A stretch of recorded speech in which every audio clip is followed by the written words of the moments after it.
ನನ್ನ ಹೆಸರು ಮೋಹನಿ. ಕಳೆದ 9 ವರ್ಷಗಳಿಂದ ನಾನು ಮನೋವಿಜ್ಞಾನ ವಿಭಾಗದಲ್ಲಿ ಕಾರ್ಯವನ್ನು ನಿರ್ವಹಿಸ್ತಾ ಇದ್ದೇನೆ. ಪ್ರಸ್ತುತ ಬೆಂಗಳೂರು ವಿಶ್ವವಿದ್ಯಾಲಯ ಜ್ಞಾನಭಾರತಿ ಕ್ಯಾಂಪಸ್ಸಲ್ಲಿರೋ ಮನೋವಿಜ್ಞಾನ ವಿಭಾಗದಲ್ಲಿ ಕೆಲಸವನ್ನು ನಿರ್ವಹಿಸ್ತಾ ಇದ್ದೇನೆ. ಇವತ್ತಿನ ವಸ್ತು ವಿಷಯ ಉನ್ಮಾದ.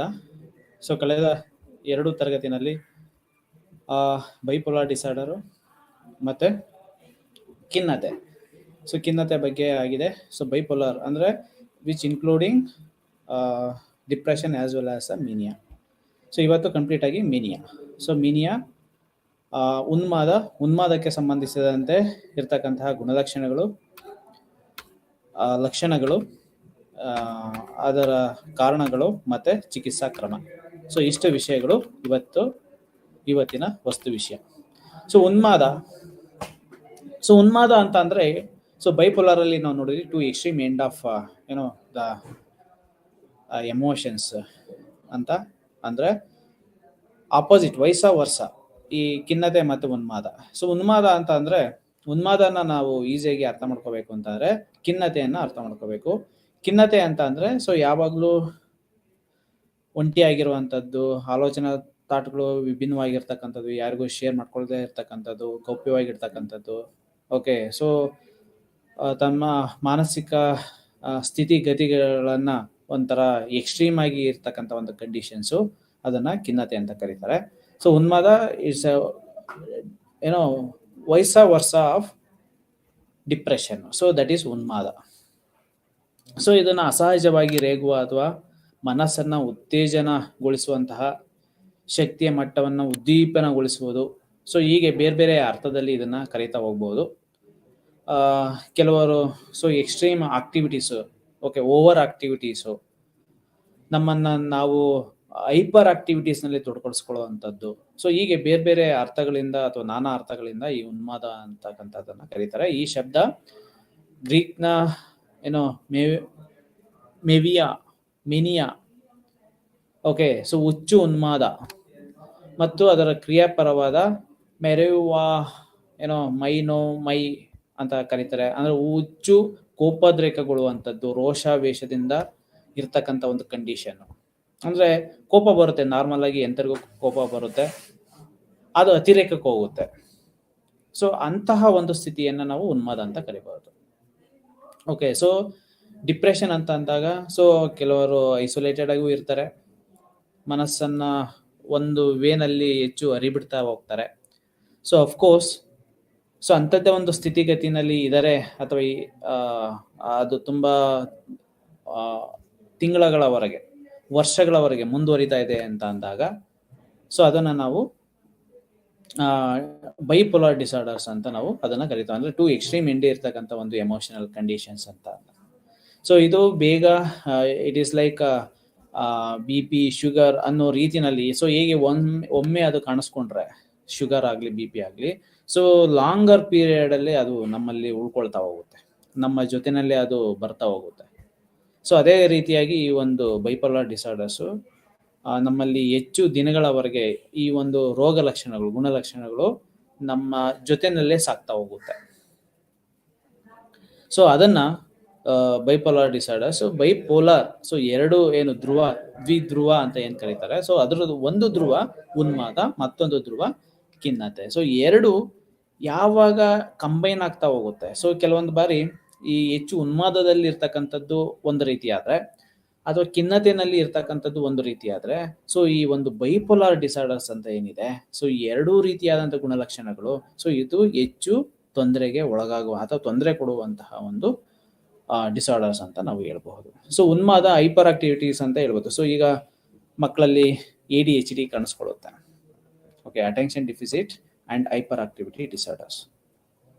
ಯಾಕೆಂತಂದರೆ ಅವರಿಗೆ ಒಂದರಿಂದ ಒಂದಕ್ಕೆ ಸ್ಕಿಪ್ ಆಗ್ತಾ ಹೋಗ್ತಾರೆ, ಹೆಚ್ಚು ಅಥವಾ ಹೈಪರ್ ಆಕ್ಟಿವ್ ಆಗಿ ಇರ್ತಾರೆ. ಕಾರಣ ಏನು ಅಂತಾರೆ, ಒಂದು ತಮ್ಮ ಅವಧಾನವನ್ನು ಒಂದು ಕಡೆ ಹೆಚ್ಚು ಸಮಯದವರೆಗೆ ಕಾನ್ಸಂಟ್ರೇಟ್ ಮಾಡ್ಕೊಳ್ಳೋದಕ್ಕೆ ಆಗಲ್ಲ. ಆ ಒಂದು ಕಾರಣದಿಂದಾಗಿ ಒಂದು ವಿಷಯದಿಂದ ಮತ್ತೊಂದು ವಿಷಯಕ್ಕೆ ಜಂಪ್ ಆಗ್ತಾರೆ, ಒಂದು ವಿಷಯದಿಂದ ಮತ್ತೊಂದು ವಿಷಯಕ್ಕೆ ಹೆಚ್ಚು ಬೇಗ ಟ್ರಾನ್ಸ್ಫಾರ್ಮ್ ಆಗಿ ಹೋಗ್ಬಿಡ್ತಾರೆ, ಓಕೆ, ಅಥವಾ ಶಿಫ್ಟ್ ಆಗಿ ಹೋಗ್ಬಿಡ್ತಾರೆ, ಅಥವಾ ಒಂದಕ್ಕೊಂದಕ್ಕೂ ಲಿಂಕೇ ಇಲ್ಲದೆ ಇರೋ ರೀತಿಯಾಗಿ ಮಾತಾಡ್ತಾ ಹೋಗ್ತಾರೆ, ಅಥವಾ ಸೊ ಯಾವಾಗ ಕನೆಕ್ಷನ್ಸ್ ಇರೋಲ್ಲ, ಅವ್ರು ಮಾತಾಡೋ ವೇ ಅಥವಾ ದಾಟಿ ಏನಿರುತ್ತೆ, ಸೊ ಯಾರಿಗೂ ಅರ್ಥ ಆಗೋದಿಲ್ಲ. ಸೊ ಅಂತಹ ಒಂದು ಕಂಡೀಷನ್ಸ್, ಅದ್ರ ಜೊತೆಯಾಗಿ ಹೈಪರ್ ಆಗಿ ಇರ್ತಾರೆ. ಸೊ ಹೆಚ್ಚು ಸ್ಪೀಡ್ ಇರುತ್ತೆ ಅವರ ಥಾಟ್ ಪ್ರೊಸೆಸ್ ಏನಿರುತ್ತೆ, ಅವ್ರು ಮಾತಾಡೋಂಥ ವೇ ಏನಿರುತ್ತೆ, ಅವ್ರ ಆಕ್ಟಿವಿಟೀಸ್ ಏನಿರುತ್ತೆ, ಬಾಡಿ ಲ್ಯಾಂಗ್ವೇಜಸ್ ಏನಿರುತ್ತೆ, ಹೈಪರ್ ಆಕ್ಟಿವಿಟೀಸ್ ಇರುತ್ತೆ, ಅದು ಹೈಲೈಟ್ ಆಗ್ತಾ ಇರುತ್ತೆ, ಬಟ್ ಯಾರಿಗೂ ಅರ್ಥ ಆಗ್ತಾ ಇರಲ್ಲ. ಸೊ ಇಂಥ ಒಂದು ಕಂಡೀಷನ್ನು ADHD ನೋಡ್ತಾ ಇರ್ತೀವಿ. ಸೊ ಅದು ಒನ್ ಸೈಡೆಡ್ ADHD. ಬಟ್ ಇಲ್ಲಿ ಏನು ಈ ಬೈಪೋಲಾರ್ ಅಂತಕ್ಕಂಥದ್ದು ಏನಿರುತ್ತೆ, ಅಟೆನ್ಷನ್ ADHD ನಲ್ಲಿ ಅಟೆನ್ಷನ್ ಡಿಫಿಸಿಟ್ ಇಂದ ಏನ್ ಬರ್ತಾ ಹೋಗುತ್ತೆ, ಕಂಡು ಬರ್ತಾ ಹೋಗುತ್ತೆ ಈ ಹೈಪರ್ ಆಕ್ಟಿವಿಟಿ, ಅಥವಾ ಶಿಫ್ಟ್ ಆಗ್ತಾ ಆಗ್ತಾ ಹೋಗುತ್ತೆ ಒಂದು ವಿಷಯದಿಂದ ಮತ್ತೊಂದು ವಿಷಯಕ್ಕೆ. ಈ ಥರ ಎಲ್ಲ quite natural. So ADHD it's neurological related, psychological related ಅಲ್ಲ, ನ್ಯೂರಲಾಜಿಕಲ್ ರಿಲೇಟೆಡ್ ಡಿಸೀಸಸ್. ಸೊ ಈ ಥರದ್ದೆಲ್ಲ ಅದು ಜಸ್ಟಿಫಿಕೇಶನ್ ಆಗ್ತಾ ಹೋಗುತ್ತೆ. ಸೊ ಇಲ್ಲಿ ಉನ್ಮಾದ ಒಂದು ರೀತಿಯಾಗಿ ಇತ್ತು ಅಂತಂದ್ರೆ, ಅಥವಾ ಇದು ಸಹ kind of neurological diseases. But ಈ ಒಂದು ಡಿಪ್ರೆಷನ್ ಏನಿರುತ್ತೆ, ಬೈಪೋಲಾರ್ ಡಿಸಾರ್ಡರ್ಸು, ಎರಡೂ ರೀತಿಯಾದಂಥ ಒಮ್ಮೆಲೆ, ಆಲ್ ಆಫ್ ಎ ಸಡನ್ ಏನು ಡಿಪ್ರೆಸ್ಡ್ ಕಂಡೀಷನ್ ಅಲ್ಲಿ ಅಥವಾ ಸ್ಟೇಟಸ್ ಅಲ್ಲಿ ಒಬ್ಬ ವ್ಯಕ್ತಿ ಇದ್ದಾನೆ ಅಂತಾರೆ, ಆಲ್ ಆಫ್ ಎ ಸಡನ್ ಉನ್ಮಾದದ ಸ್ಥಿತಿಗೆ ಹೋಗ್ತಾನೆ ಅಂತ ಅಂದಾಗ, look at the condition of patient, client. Okay, so ಅತಿ ಹೆಚ್ಚು ಕೋಪೋದ್ರೇಕಕ್ಕೆ ಒಳಗಾಗುವಂಥದ್ದು, ಅತಿ ಹೆಚ್ಚು ಉನ್ಮಾದಕ್ಕೆ ಒಳಗಾಗುವಂಥದ್ದು, ಏನೋ ಒಂದು ಸೂಪರ್ ಸ್ಪೆಷಿಯಸ್ ಏನೋ ಎನರ್ಜಿ ಬಂದಿರೋ ರೀತಿಯಾಗಿ, ಅಥವಾ ಆಕ್ಟಿವಿಟೀಸ್ಗೆ ಒಳಗಾಗ್ತಾ ಇದ್ದೀನಿ ಅನ್ನೋ ರೀತಿಯಲ್ಲಿ ಕಾಣಿಸ್ಕೊಳ್ಳುವಂಥದ್ದು, ಅದನ್ನ ಉನ್ಮಾದದ ಸ್ಥಿತಿ, ಉದ್ದೀಪನಗೊಳಿಸುವಂತಹ ಒಂದು ಸ್ಥಿತಿ ಅಂತ ನಾವು ಕರೀಬಹುದು. ಇದಲ್ಲದೆ ಮಾನಸಿಕ ಅಸ್ವಸ್ಥತೆಗೆ ವ್ಯಕ್ತಿಯು ಮಾದಕ ದ್ರವ್ಯದ, ಅಂದ್ರೆ ಕೆಲವೊಂದು ಬಾರಿ ಏನಾಗುತ್ತೆ, ಈ ಉದ್ದೀಪನವಾದಂತಹ ಮದ್ದು, ಕೊಕೇನ್ ಅಥವಾ ಮೆಥಾಪೆಟಮೈನ್, ಅಮಲಿನಿಂದ ಔಷಧದ ಅಡ್ಡ ಪರಿಣಾಮ ಅಥವಾ ಅದರ ಉಗ್ರತೆ ಉನ್ಮಾದಗ್ರಸ್ತ ವರ್ತನೆಯಿಂದ ತೋರ್ಪಡಿಸ್ತಾರೆ. ಓಕೆ, ಸೊ ಈ ಹೆಚ್ಚು ಉನ್ಮಾದಕ್ಕೊಳಗಾಗುವಂಥದ್ದು ಯಾವ ರೀತಿಯಾಗಿ ಕಾಣಿಸ್ಕೊಳ್ಳುತ್ತೆ, ಅದಲ್ಲದೆ ಈ ರೀತಿಯಾದಂತಹ ಕೆಲವೊಂದು, ಈಗ ಡ್ರಿಂಕ್ಸ್ ಮಾಡಿದ್ರೆ ಅಥವಾ ಉದ್ದೀಪನ ಭರಿಸುವಂತಹ ಕೆಲವೊಂದು ಪದಾರ್ಥಗಳನ್ನ ನಾವು ಸೇವನೆ ಮಾಡ್ತಾ ಹೋಯ್ತು ಅಂತಂದ್ರೆ, ಯಾರ ಕಂಟ್ರೋಲ್ಗೂ ಸಿಗ್ತಾ ಇರಲ್ಲ, ನಮ್ಮ ಆಲೋಚನೆಗೆ ನಮ್ಮ ಒಂದು ಬಿಹೇವಿಯರು ಕನೆಕ್ಷನ್ಸೇ ಆಗೋದಿಲ್ಲ. ಔಟ್ ಆಫ್ ದ ಬಾಕ್ಸ್ ಅನ್ನೋ ರೀತಿಯಾಗಿ ನಮ್ಮ ಥಾಟ್ ಪ್ರೊಸೆಸ್ ಇರುತ್ತೆ, ನಮ್ಮ ಆಕ್ಟಿವಿಟೀಸ್ಗಳು ಇರುತ್ತೆ, ನಮ್ಮ ಬಿಹೇವಿಯರ್ ಇರುತ್ತೆ. ಅಂಥದ್ದೇ ಸ್ಥಿತಿ ಈ ಒಂದು ಮಾನಸಿಕ ಅಸ್ವಸ್ಥತೆಗೆ ನಾವು ಒಳಗಾಗ್ಬಿಡ್ತೀವಿ. ಅದನ್ನ ನಾವು ಉನ್ಮಾದ. ಓಕೆ, ಒಂದು ಮದ್ದು ಉನ್ಮಾದದ ಅಥವಾ ಉದ್ದೀಪನಗೊಳಿಸುವಂತಹ ವಸ್ತುವಿನಿಂದ ಆಗ್ತಕ್ಕಂಥದ್ದು ಬೇರೆ, ಅಥವಾ ಇವೆಲ್ಲವೂ ಕನೆಕ್ಟ್ ಆಗುವಂಥದ್ದು ಬೇರೆ. ಆದ್ರೆ ಇದಲ್ಲದೆ ಈ ಮಾನಸಿಕ ಅಸ್ವಸ್ಥತೆಗೆ ಸಂಬಂಧಿಸಿದಂತಹ ಈ ಉನ್ಮಾದಗ್ರಸ್ತ ವರ್ತನೆ ಏನಿರುತ್ತೆ, ಓಕೆ, ಅಥವಾ ಕೋಪೋದ್ರೇಕ ವರ್ತನೆ ಏನಿರುತ್ತೆ, ಅದನ್ನ ನಾವು ಉನ್ಮಾದದ ಸ್ಥಿತಿ ಅಂತ ನಾವು ಕರೀಬಹುದು. ಓಕೆ, ಸಾಮಾನ್ಯವಾಗಿ ಈಗ ಸ್ಮೋಕು, ಡ್ರಿಂಕ್ಸು, ಓಕೆ, ಮದ್ದು ಅಂತಂದ್ರೆ ಕೆಲವೊಂದು ಡ್ರಗ್ಸ್ ಅನ್ನೋ ರೀತಿ, ಇಲ್ಲಿಗಲ್ ಡ್ರಗ್ಸ್ ಅನ್ನೋ ರೀತಿನಲ್ಲಿ. ಓಕೆ, ಅಥವಾ ಅದನ್ನ ಏನಂತ ಕರಿಬಹುದು ಅಂತ ಅಂದ್ರೆ, ಈಗ ಕೋಕೇನ್ ಇದೆ, ಮೆರಿಜುನಾ ಇದೆ, okay, even caffeine, having more than 6 cup of coffee per day, that is also ಉತ್ತೇಜನವನ್ನ ಮಾಡ್ತಾ ಹೋಗುತ್ತೆ. ಉತ್ತೇಜನವನ್ನ ಮಾಡ್ತು ಅಂತಂದ್ರೆ ನಮ್ಮ ಹೈಪರ್ ಆಕ್ಟಿವ್ ಇರ್ತಕ್ಕಂಥ, ನಾವು ನಾರ್ಮಲ್ಗಿಂತ ಅತಿ ಹೆಚ್ಚಿನ ಆಕ್ಟಿವಿಟೀಸ್ಗಳನ್ನ ನಾವು ತೋರ್ತಾ ಇದೀವಿ, which is not over the border line ಅನ್ನೋ ರೀತಿಯಾಗಿ ಇದೆ ಅಂತ ಅಂದಾಗ, ಓಕೆ, ಈ ಮದ್ದು ಕೆಲವೊಂದು ಇವು ಸಹ ಅದಕ್ಕೆ ಹೆಚ್ಚು ಪುಷ್ ಅನ್ನ ಕೊಡ್ತಾ ಹೋಗ್ತವೆ. ನಮ್ಮ ಆಕ್ಟಿವಿಟೀಸು, ನಮ್ಮ ಥಾಟ್ ಪ್ರೊಸೆಸ್ ಏನಾಗುತ್ತೆ, ಆ ಬಾರ್ಡರ್ ಲೈನ್ ಏನಿರುತ್ತಲ್ಲ ಅದನ್ನ ಕ್ರಾಸ್ ಮಾಡ್ಲಿಕ್ಕೆ ಹೆಲ್ಪ್ ಮಾಡ್ತಾ ಹೋಗ್ತವೆ. ಹೀಗೆ ನಮ್ಮಲ್ಲಿ ಇರ್ತಕ್ಕಂತಹ ಒಂದು ಈ ಹೈಪರ್ ಆಕ್ಟಿವಿಟೀಸ್ ಅಥವಾ ಉನ್ಮಾದ ಅಥವಾ ಉದ್ರೇಕಗೊಳಿಸುವಂತಹ ಒಂದು ಸ್ಥಿತಿ ಏನಿರುತ್ತಲ್ಲ, ಈ ಅಮಲು ಉದ್ದೀಪನಗೊಳಿಸುವಂತಹ ಸ್ಥಿತಿಗೆ ಇವೆಲ್ಲವೂ ಸಹ ಕಾರಣ ಆಗ್ತಾ ಹೋಗುತ್ತೆ, ಅಡಿಷನಲ್ ಕಾಂಟ್ರಿಬ್ಯೂಟ್ ಅನ್ನ ಮಾಡ್ತಾ ಹೋಗುತ್ತೆ. ಈಗದಾಗಿಯೂ ಉನ್ಮಾದವು ಕೆಲವೊಂದು ಬೈಪೋಲಾರ್ ಡಿಸಾರ್ಡರ್ಸ್ ಜೊತೆಗೆ ಸೇರಿಕೊಂಡಿರುತ್ತೆ. ಓಕೆ, ಆಬ್ವಿಯಸ್ಲಿ ಕೆಲವೊಂದು ಬಾರಿ ಈ ಉನ್ಮಾದ ಕೆಲವೊಂದು ಸಪ್ರೇಟ್ ಆಗಿ ಬರುವಂತದ್ದಲ್ಲ, ಸಪ್ರೇಟ್ ಆಗಿ ಇರುವಂತದ್ದಲ್ಲ. ಇದ್ರ ಜೊತೆಗೆ ಬೈಪೋಲಾರ್ಸ್ನ ಜೊತೆಗೆ ಆಡ್ ಆಗ್ತಾ ಹೋಗುತ್ತೆ, ಸೇರ್ಕೊಳ್ತಾ ಹೋಗುತ್ತೆ. ಬೈಪೋಲಾರ್ ಇಸ್ ನಥಿಂಗ್ ಬಟ್ ಅಂದ್ರೆ ಖಿನ್ನತೆಯ ಜೊತೆಗೆ ಈ ಉನ್ಮಾದ ಸ್ಥಿತಿ ಕೆಲವೊಂದು ಬಾರಿ ಆಡ್ ಆಗ್ತಾ ಹೋಗುತ್ತೆ ಅಥವಾ ಅಟ್ಯಾಚ್ ಆಗ್ತಾ ಹೋಗುತ್ತೆ. ಸೊ ಇದೇನಾಗುತ್ತೆ, ಸೊ ಅಂತ ಸಂದರ್ಭಕ್ಕೆ ಹೋದಾಗ ಈ ಘಟನೆ ಗಂಭೀರವಾದ ಖಿನ್ನತೆಯ ಅಂಶಗಳನ್ನ ಅಸೋಸಿಯೇಟ್ ಮಾಡ್ತಾ ಹೋಗುತ್ತೆ, ಗಂಭೀರತೆಯನ್ನ ಪಡ್ಕೊಳ್ತಾ ಹೋಗುತ್ತೆ.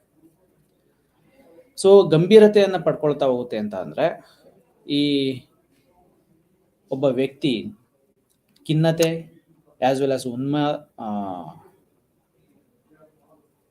ಉನ್ಮಾದದಿಂದ ಕೂಡಿದಾನೆ ಅಂತ ಅಂದಾಗ ಆತನಿಗೆ ಈ ಸೂಸೈಡಲ್ ಐಡಿಯೇಷನ್ಸ್, ತಮ್ಮನ್ನು ತಾವು ವಿರೂಪಗೊಳಿಸುವಂಥದ್ದು, ತಮ್ಮನ್ನು ತಾವು ಅಂತ್ಯಗೊಳಿಸ್ಕೊಳ್ಳುವಂಥದ್ದು, ಸೊ ಈ ರೀತಿಯಾದಂಥ ಥಾಟ್ ಪ್ರೊಸೆಸ್ ಅವರಲ್ಲಿ ಹೆಚ್ಚಿಗೆ ಬರ್ತಾ ಹೋಗುತ್ತೆ. ಸೊ ಒಮ್ಮೆಲೆ ಈ ಹೈಪರ್ ಆಕ್ಟಿವಿಟೀಸ್ ಇದಾನೆ ಅಂತ ಅಂದ ಮಾತ್ರಕ್ಕೆ ಸೊ ಈ ರೀತಿಯಾದಂಥ ಗುಣಲಕ್ಷಣಗಳು ಕಾಣಿಸ್ಕೊಳ್ಳೋದಿಲ್ಲ. ಆದರೆ ಯಾವಾಗ ಇದು ಖಿನ್ನತೆಯ ಜೊತೆಗೆ ಅಟ್ಯಾಚ್ ಆಗ್ತಾ ಹೋಗುತ್ತೆ, ಯಾವಾಗ ಇದು ಬೈಪೋಲಾರ್ ಡಿಸಾರ್ಡರ್ ಆಗಿ ಕಾಣಿಸ್ಕೊಳ್ತಾ ಹೋಗುತ್ತೆ, ಸೊ ಅಂಥ ಸಂದರ್ಭದಲ್ಲಿ ಸೊ ಇದು ಹೆಚ್ಚಿನ ಗಂಭೀರವಾದ ಕಾಯಿಲೆ ಅಂತ ಕಾಣಿಸ್ಕೊಳ್ತಾ ಹೋಗುತ್ತೆ ಅಥವಾ ಕರೆಸ್ಕೊಳ್ತಾ ಹೋಗುತ್ತೆ. ಸೊ ಬೈಪೋಲಾರ್ ಖಿನ್ನತೆ ಅಂಶವನ್ನು ಹೊಂದಿರುವುದಿಲ್ಲ ಮತ್ತು ಉನ್ಮಾದದಲ್ಲಿ ಖಿನ್ನತೆ ಇರದಿದ್ದರೆ ರೋಗ ನಿರ್ಣಯಿಸಲು ಅನುಕೂಲವಾಗುತ್ತೆ ಅಂತ ಸಹ ಹೇಳ್ತಾರೆ. ಓಕೆ, ಸೊ ಅಂದ್ರೆ ಎರಡೂ ಕಂಬೈಂಡ್ ಆಗಿದ್ದಾಗ ಸೊ ಕೆಲವೊಂದು ಬಾರಿ ಇದನ್ನ ಅಸೆಸ್ ಮಾಡಲಿಕ್ಕೆ ಕಷ್ಟ ಆಗುತ್ತೆ. ಈ ಖಿನ್ನತೆ ಅಂಶ ಕೆಲವೊಂದು ಬಾರಿ ಇರೋದಿಲ್ಲ. ಓಕೆ, ಸೊ ನಾರ್ಮಲ್ ಆಗಿರುತ್ತೆ. ಸೊ ಆದರೆ ಈ ಉನ್ಮಾದದಲ್ಲಿ ಖಿನ್ನತೆ ಇದ್ದರೆ ಇದನ್ನ ಈಸಿಯಾಗಿ ಐಡೆಂಟಿಫಿಕೇಶನ್ ಮಾಡಬಹುದು ಅಂತ. ಒಬ್ಬ ವ್ಯಕ್ತಿ ಆ ಮನೋಭಾವದಲ್ಲಿ ಯಾವ ಖಿನ್ನತೆ ಅನುಭವ ಹೊಂದಿರದೆ ನಿರ್ದಿಷ್ಟ ಅವಧಿಯಲ್ಲಿ ಮಾತ್ರ ಕೆಲವೊಂದು ಅಂಶಗಳು, ಮನಸ್ಥಿತಿಗಳು ಬದಲಾಗಬಹುದು. ಅಂದ್ರೆ ಅತಿಯಾದಂತಹ ಆಕ್ಟಿವಿಟೀಸ್ಗಳನ್ನ ಹೊಂದುತ್ತಾ ಹೋಗಬಹುದು. ಅತಿ ಹೆಚ್ಚು ಅಥವಾ ಅತಿ ಕಡಿಮೆ ನಮ್ಮಲ್ಲಿ ಇರ್ತಕ್ಕ ಈ ನಿದ್ರಾ ದಿನಚರಿ ಏನಿರುತ್ತಲ್ಲ, ಸೊ ಒತ್ತಡದಿಂದ ಅಥವಾ ಹೈಪರ್ ಆಕ್ಟಿವಿಟೀಸ್ಗಳಿಂದ ಅದರ ನಿದ್ರೆಯ ದಿನಚರಿ ಅಥವಾ ಅವಧಿ ಏನಿರುತ್ತೆ ಅದು ರೆಡ್ಯೂಸ್ ಆಗ್ತಾ ಹೋಗುತ್ತೆ. ಒತ್ತಡದ ಸನ್ನಿವೇಶದಲ್ಲಿ ಅಥವಾ ಕೆಲವೊಂದು ಉದ್ರೇಕದ ಸನ್ನಿವೇಶಗಳಲ್ಲಿ, ಅಂತಹ ಸಂದಿಗ್ಧ ಪರಿಸ್ಥಿತಿಗಳಲ್ಲಿ ನಮ್ಮ ಈ ಒಂದು ನಿದ್ರೆಯ ಕಾಲಚಕ್ರ ಏನಿರುತ್ತಲ್ಲ, ಕೆಲವೊಂದು ಅವಧಿ ಏನಿರುತ್ತಲ್ಲ ಅದು ಬದಲಾವಣೆಗೆ ಹೋಗ್ತಾ ಹೋಗುತ್ತೆ. ಸೊ ಅದು ಕೆಲವೊಂದು ಬಾರಿ ಅತಿ ಹೆಚ್ಚಾಗ್ಬೋದು, ಕೆಲವೊಂದು ಬಾರಿ ಅದು ಅಂದ್ರೆ ಟೋಟಲ್ ಆಗಿ ಅದು ಬದಲಾವಣೆಯ ಸ್ವರೂಪವನ್ನ ಪಡ್ಕೊಳ್ತಾ ಹೋಗುತ್ತೆ. ಅದ್ರ ಜೊತೆಗೆ ಈ ಮನೋವಿಕಾರ ಗುಣಲಕ್ಷಣಗಳಾದಂತಹ ಭ್ರಾಂತಿ, ಭ್ರಮೆ, ಪೂರ್ಣ ಪ್ರಮಾಣದ ಉನ್ಮಾದದಿಂದ ಕೂಡಿರುವಂಥದ್ದು ಅಥವಾ ಉನ್ಮಾದದ ತೀವ್ರತೆಯಲ್ಲಿ ಏರುಪೇರು ಆಗುವಂಥದ್ದು, ಕೆಲವೊಂದು ಬಾರಿ ತೀಕ್ಷ್ಣತೆ ಇಲ್ಲದ ಅಂಥದ್ದು, ಕೆಲವೊಂದು ಬಾರಿ ಹೆಚ್ಚು ತೀಕ್ಷ್ಣತೆಯಿಂದ ಹೊಂದಿರತಕ್ಕಂಥ ಉನ್ಮಾದ. ಸೊ ಈ ರೀತಿಯಾದಂಥ ಗುಣಲಕ್ಷಣಗಳನ್ನು ಸಹ ನಾವು ಹೋಗ್ಬಹುದು. ಭ್ರಮೆಗಳಿಗೆ ಒಳಗಾಗಬಹುದು, ಡಿಲ್ಯೂಷನ್ಸ್ಗೆ ಒಳಗಬಹುದು, ಭ್ರಾಂತಿಗೆ ಒಳಗಾಗಬಹುದು. ಸೊ ಭ್ರಾಂತಿ, ಸೊ ಏನೋ ಒಂದು ನಮ್ಗೆ ಆಗ್ತಾ ಇದೆ ಅಥವಾ ಆಗಬಹುದು ಆದಂತಹ ಈಗ ಒಂದು ಒಳ್ಳೆಯ ಅನುಭವ ಇರ್ಬೋದು ಅಥವಾ ಕೆಟ್ಟ ಅನುಭವ, ಹೆಚ್ಚಾಗಿ ಅದನ್ನ ನೆನಪಿಸ್ಕೊಂಡು ಹೆಚ್ಚಾಗಿ ಅದರ ಭ್ರಾಂತಿಗಳನ್ನ ಪಡ್ಕೊಂಡು ಸೊ ಯಾರೋ ಬಂದು ಮಾಡ್ತಾರೆ, ಸೊ ಯಾರೋ ಬಂದು ನನ್ನನ್ನು ನೆಗೆಟಿವ್ ಆಗಿ ಪೋರ್ಟ್ರೈ ಮಾಡ್ತಾರೆ. ಸೊ ಈ ರೀತಿಯಂತ ಭ್ರಾಂತಿಗಳಿಗೆ ಒಳಗಾಗುವಂಥದ್ದನ್ನ ಸಹ ನಾವು ನೋಡ್ತಾ ಹೋಗ್ಬೋದು. ಭ್ರಮೆಗಳಿಗೆ ಒಳಗಾಗುವಂಥದ್ದು, ಸೊ ಭ್ರಮೆ ಅಂತ ಅಂದ್ರೆ ಇರ್ತಕ್ಕಂಥ ಆಬ್ಜೆಕ್ಟಿವ್ಸ್ಗಳನ್ನ, ಇರ್ತಕ್ಕಂಥ ಒಂದು ವಸ್ತುಗಳನ್ನ ಬೇರೆಯಾಗಿ ಕಲ್ಪಿಸ್ಕೊಳ್ಳುವಂಥದ್ದು, ಬೇರೆಯಾಗಿ ಅದನ್ನ ಪರ್ಸೀವ್ ಮಾಡ್ಕೊಳ್ಳುವಂಥದ್ದು. ಸೊ ಉದಾಹರಣೆಗೆ ಹೇಳ್ಬೇಕು ಅಂತ ಅಂದ್ರೆ, ಓಕೆ, ಸೊ ಒಂದು ಹಗ್ಗವನ್ನ ಹಾವು ಅನ್ನೋ ರೀತಿಯಾಗಿ ಪರ್ಸೀವ್ ಮಾಡ್ಕೊಳ್ಳುವಂಥದ್ದು. ಸೊ ಏನೋ ಒಂದು ಆಬ್ಜೆಕ್ಟ್ ಇರುತ್ತೆ ಅಲ್ಲಿ, ಸೊ ಅದನ್ನ ನಾವು ನೋಡುವಂಥ ನೋಟ ಅಥವಾ ನಾವು ನಮ್ಮಲ್ಲಿರ್ತಕ್ಕಂಥ ಒಂದು ಆಲ್ ಆಫ್ ಎ ಸಡನ್ ನಾವು ಒಂದು ಆಬ್ಜೆಕ್ಟಿವ್ ಅನ್ನ ನೋಡಿದಾಗ ಸೊ ನಾವು ಯಾವ ಗುಂಗಿನಲ್ಲಿ ಇರ್ತೀವಿ, ಸೊ ಯಾವುದನ್ನ ನಾವು ರೀಕಾಲ್ ಮಾಡ್ಕೊಳ್ತಾ ಇರ್ತೀವಿ, ಯಾವಾಗ ಪದೇ ಪದೇ ಅದನ್ನ ನಮ್ಮ ತಲೆನಲ್ಲಿ ಅಥವಾ ನಮ್ಮ ಪ್ರೋಸೆಸ್ನಲ್ಲಿ, ಮೆಮೊರಿನಲ್ಲಿ ಹೆಚ್ಚಾಗಿ ಅದು ಚಟುವಟಿಕೆಗಳಿಂದ ಕೂಡ್ತಾ ಇರುತ್ತೆ ಅಥವಾ ಪ್ರೋಸೆಸ್ಗೆ ಬರ್ತಾ ಇರುತ್ತೆ, ಅದು ನಮಗೆ ಪರ್ಸೀವ್ ಆಗಲಿಕ್ಕೆ ಕಾರಣ ಆಗ್ತಾ ಹೋಗುತ್ತೆ. ಸೊ ಇದನ್ನ ಭ್ರಮೆ ಅಂತ ಕರಿಬಹುದು. ಸೊ ಈ ರೀತಿಯಾದಂಥ ಭ್ರಾಂತಿ ಮತ್ತು ಭ್ರಮೆಗಳಿಗೆ ಹೆಚ್ಚಾಗಿ ಈ ಒಳಗಾಗುವಂತಹ ಸಾಧ್ಯತೆಗಳು ಹೆಚ್ಚಾಗಿರ್ತಾ ಹೋಗುತ್ತೆ. ಸ್ವಾಭಾವಿಕವಾಗಿ ಉನ್ಮಾದ ಮತ್ತು ತೀಕ್ಷ್ಣವಲ್ಲದ ಉನ್ಮಾದ ಸೃಜನಶೀಲತೆ ಮತ್ತು ಕಲಾತ್ಮಕ ಕೌಶಲ್ಯಗಳ ಜೊತೆಗೆ ಹೊಂದಿಕೊಂಡಿದೆ. ಓಕೆ, ಸೊ ಏನೋ ಒಂದು ಆಕ್ಟಿವಿಟೀಸ್ಗಳಿಂದ ಕೂಡಿರೋ ಎಕ್ಸ್ಟ್ರಾ ಸ್ಪೆಷಲ್ ಆಕ್ಟಿವಿಟೀಸ್ ಇರುತ್ತೆ ಅವ್ರ ಹತ್ರ. ಈಗ ಸ್ಪೆಸಿಫಿಕ್ ಲರ್ನಿಂಗ್ ಡಿಸಬಿಲಿಟೀಸ್ ಅನ್ನೋ ರೀತಿಯಾಗಿ ಸ್ಪೆಸಿಫಿಕ್ ಲರ್ನಿಂಗ್ ಡಿಸಬಿಲಿಟೀಸ್ ಅಂತ ಅಂದ್ರೆ ಕಲಿಕೆಯಲ್ಲಿ ಹಿಂದುಳಿದ ವ್ಯಕ್ತಿ ಅಲ್ಲ ಆತ. ಕಲಿಕೆಯಲ್ಲಿ ಸೊ ಎಲ್ಲ ಸಬ್ಜೆಕ್ಟ್ ಅಲ್ಲಿ ಔಟ್ ಅನ್ನೋ ರೀತಿಯಾಗಿ ಇರುತ್ತೆ. 100ಗೆ 95%, 90 ಎಬೋವ್ ಎಲ್ಲ ಸಬ್ಜೆಕ್ಟ್ ಅಲ್ಲೂ ಇರ್ತಕ್ಕಂಥ ಸಂದರ್ಭಗಳು ಇದೆ. ಆದ್ರೆ ಒಂದು ಸಬ್ಜೆಕ್ಟ್ ಅಲ್ಲಿ ಅವನು ತುಂಬಾ ಪೂರ್ ಇರ್ತಾನೆ. ಸೊ 0 ತೆಗೆದುಕೊಳ್ಳುವಂತ ಉದಾಹರಣೆಗಳು ಇದೆ. ಸೊ ಬಿಲೋ 10, ಬಿಲೋ 5, ಸೊ ಈ ರೀತಿಯಾದಂಥ ಅಂಕಗಳನ್ನು ತೆಗೆದುಕೊಳ್ಳುವಂಥ ಸಂದರ್ಭಗಳು ಹೆಚ್ಚು. ಸೊ ಅದೇ ರೀತಿ ಸೊ ಆತನನ್ನ ನಾವು ಕಲಿಕೆಯಲ್ಲಿ ಹಿಂದುಳಿದ ವ್ಯಕ್ತಿ ಅಂತ ಕರೀಲಿಕ್ಕೆ ಆಗೋದಿಲ್ಲ. ಏನಕ್ಕೆ ಅಂತಾರೆ, ಬೇರೆ ಸಬ್ಜೆಕ್ಟ್ಗಳಲ್ಲಿ ಆ ವ್ಯಕ್ತಿ ಅತಿ ಹೆಚ್ಚಿನ ಪರ್ಫಾರ್ಮೆನ್ಸ್ ಅನ್ನ ಮಾಡ್ತಿರ್ತಾನೆ. ಯಾವ್ದಾದ್ರು ಒಂದು ಸಬ್ಜೆಕ್ಟ್ ಅಲ್ಲಿ ಮಾತ್ರ ಆತನ ಪರ್ಫಾರ್ಮೆನ್ಸ್ ತುಂಬಾ ಪೂರ್ ಆಗಿರುತ್ತೆ. ಅದನ್ನ ಸ್ಪೆಸಿಫಿಕ್ ಲರ್ನಿಂಗ್ ಡಿಸಬಿಲಿಟೀಸ್. ಅದೇ ರೀತಿಯಾಗಿ ಈ ಒಂದು ರೋಗ ಲಕ್ಷಣಗಳು, ಉನ್ಮಾದ ಇರುತ್ತೆ, ಕೆಲವೊಂದು ಬಾರಿ ತೀಕ್ಷ್ಣವಲ್ಲದ ಉನ್ಮಾದ ಇರುತ್ತೆ. ಆದ್ರೆ ಆ ವ್ಯಕ್ತಿ ಕ್ರಿಯೇಟಿವಿಟಿಯಿಂದ ಕೂಡಿರ್ತಾನೆ. ಯಾವ್ದಾದ್ರು ಒಂದು ಸ್ಕಿಲ್ ಆತನಲ್ಲಿ ಮನೆ ಮಾಡಿರುತ್ತೆ. ಓಕೆ, ಒಂದು ಎಕ್ಸ್ಟ್ರಾ ಸ್ಕಿಲ್ ಅನ್ನ ಹೊಂದಿರ್ತಾನೆ, ಎಕ್ಸ್ಟ್ರಾ ಕಾಂಪೋನೆಂಟ್ ಅನ್ನ ಹೊಂದಿರ್ತಾನೆ. ಸೊ ಅಂತಹ ಒಂದು ಸ್ಥಿತಿಗತಿಗಳನ್ನು ಸಹ ನಾವು ನೋಡಬಹುದು. ಓಕೆ, ಬಟ್ ಕೆಲವೊಂದು ಬಾರಿ ಆತನಿಗೆ ಯಾವುದೇ ರೀತಿಯಾದಂಥ ವೈದ್ಯಕೀಯ ಚಿಕಿತ್ಸೆ, ಸೈಕ್ಯಾಟ್ರಿಕ್ ಹೆಲ್ಪ್, ಆ ರೀತಿಯಾದಂಥ ಯಾವುದೇ ಸಹಾಯದ ಅವಶ್ಯಕತೆ ಬೇಕಾಗೋದಿಲ್ಲ. ಬಟ್ ಅದನ್ನ ಆತ ಮ್ಯಾನೇಜ್ ಮಾಡುವಂತ ಒಂದು, ಅಥವಾ ಅದನ್ನ ಸರಿದೂಗಿಸ್ಕೊಂಡು ಹೋಗುವಂತಹ ಒಂದು ಸ್ಥಿತಿನಲ್ಲಿ ಇರ್ತಾನೆ. ಸೊ ಅದನ್ನ ನಾವು ಈ ಕೆಲವೊಂದು ಬಾರಿ ತೀಕ್ಷ್ಣವಲ್ಲದ ಉನ್ಮಾದ ಅಥವಾ ಕಡಿಮೆ ಮಟ್ಟದ ಉನ್ಮಾದದ ಸ್ಥಿತಿ ಅಂತಲೂ ಸಹ ನಾವು ಕರಿಬಹುದು. ಸೊ ಈಗ ನೋಡಿ, ಕೆಲವೊಂದು ವಿಷಯಗಳನ್ನ ನಾವು ಓದಬೇಕಾದ್ರೆ, ಓಕೆ, ಸೊ ಏನೋ ಒಂದು ಡಿಸಾರ್ಡರ್ಸ್ ಇದೆ. ಫಾರ್ ಎಕ್ಸಾಂಪಲ್, ಚಾಲೆಂಜಿಂಗ್ ಪರ್ಸನ್ ಅಂತ ಕರೀತಾರೆ. ಅಂದ್ರೆ ಕಣ್ಣು ಇಲ್ಲದೆ ಇರ್ತಕ್ಕಂಥವ್ರು, ಸರಿಯಾಗಿ ಕಾಣಿಸ್ತಲೇ ಇರ್ತಕ್ಕಂಥವ್ರು, ತನ್ನ ಅಂಗವೈಕಲ್ಯತೆಗಳನ್ನ ಹೊಂದಿರ್ತಕ್ಕಂಥವ್ರು. ಸೊ ಅವರು ಏನೋ ಒಂದು ಚಾಲೆಂಜಸ್ ಇರುತ್ತೆ ಅವ್ರಿಗೆ. ಆ ಚಾಲೆಂಜಸ್ ಇದ್ದಾಗ ಅವರು ಅಡಿಷನಲ್ ಆಗಿ ಏನೋ ಒಂದು ಸ್ಕಿಲ್ಸ್ ಅನ್ನ, ಏನೋ ಒಂದು ಸೂಪರ್ ನ್ಯಾಚುರಲ್ ಪವರ್ ಅನ್ನ ಹೊಂದಿರ್ತಾರೆ. ಅಂದ್ರೆ ಅಂತಹ ಪವರು ಪ್ರತಿಯೊಬ್ಬರಲ್ಲೂ ಇರುತ್ತೆ. ಬಟ್ ನಾವು ಹೇಗೆ ಅದನ್ನ ಶೇಪ್ ಮಾಡ್ಕೊಳ್ತೀವಿ, ಹೇಗೆ ಅದನ್ನ ಯುಟಿಲೈಸ್ ಮಾಡ್ಕೊಳ್ತೀವಿ, ಹೇಗೆ ಅದನ್ನ ಮುನ್ನೆಲೆಗೆ ತರ್ತೀವಿ, so that is most important ಆಗುತ್ತೆ. ಸೊ ಹಾಗೇನೆ ಇವರು ಆಬ್ವಿಯಸ್ಲಿ ದೇ ಆರ್ ಎಕ್ಸ್ಟ್ರಾಡಿನರಿ ಇರ್ತಾರೆ, ಅಂದ್ರೆ ಹೈಪರ್ ಆಕ್ಟಿವಿಟೀಸ್ ಇರ್ತಾರೆ, ಅದು ಉನ್ಮಾದದ ಸ್ಥಿತಿನಲ್ಲಿ ಇರ್ತಾರೆ. ಆಬ್ವಿಯಸ್ಲಿ ಅವ್ರು ಯಾವ್ದಾದ್ರು ಒಂದು ಸ್ಕಿಲ್ನ ಜೊತೆಗೆ ಅಸೋಸಿಯೇಟ್ ಆಗಿರ್ತಾರೆ. ಅದನ್ನ ಅವರು ಹೆಚ್ಚಾಗಿ ಅವರ ಇರ್ತಕ್ಕಂಥ ಸ್ಕಿಲ್ ಅನ್ನ ಅದನ್ನ ಬಳಸ್ಕೊಳ್ಳೋ ಅಂತ ರೀತಿ ಗೊತ್ತಿರುತ್ತೆ. ಒಂದು ಮಾತುಗಾರಿಕೆ ಅಂತ ಅಂದ್ರೆ, ಓಕೆ, ಎಕ್ಸ್ಟ್ರಾಡಿನರಿ ಏನೋ ಮೋಟಿವೇಶನಲ್ ಥಿಂಗ್ ಇರುತ್ತೆ ಆ ವ್ಯಕ್ತಿಗೆ. ಸೊ ಅದನ್ನ ಯಾರಾದ್ರೂ ಒಬ್ರು ಗಮನಿಸ್ತಾ ಇದಾರೆ, ಯಾರೊಬ್ರು ಅದನ್ನ ನೋಟಿಸ್ ಮಾಡ್ತಾ ಇದಾರೆ, ಅಕ್ನಾಲೇಜ್ ಮಾಡ್ತಾ ಇದಾರೆ ಅಂತ ಅಂದಾಗ ಅದನ್ನ ಇನ್ನೂ ಶಾರ್ಪ್ ಮಾಡ್ಕೊಳ್ಳುವಂಥದ್ದು.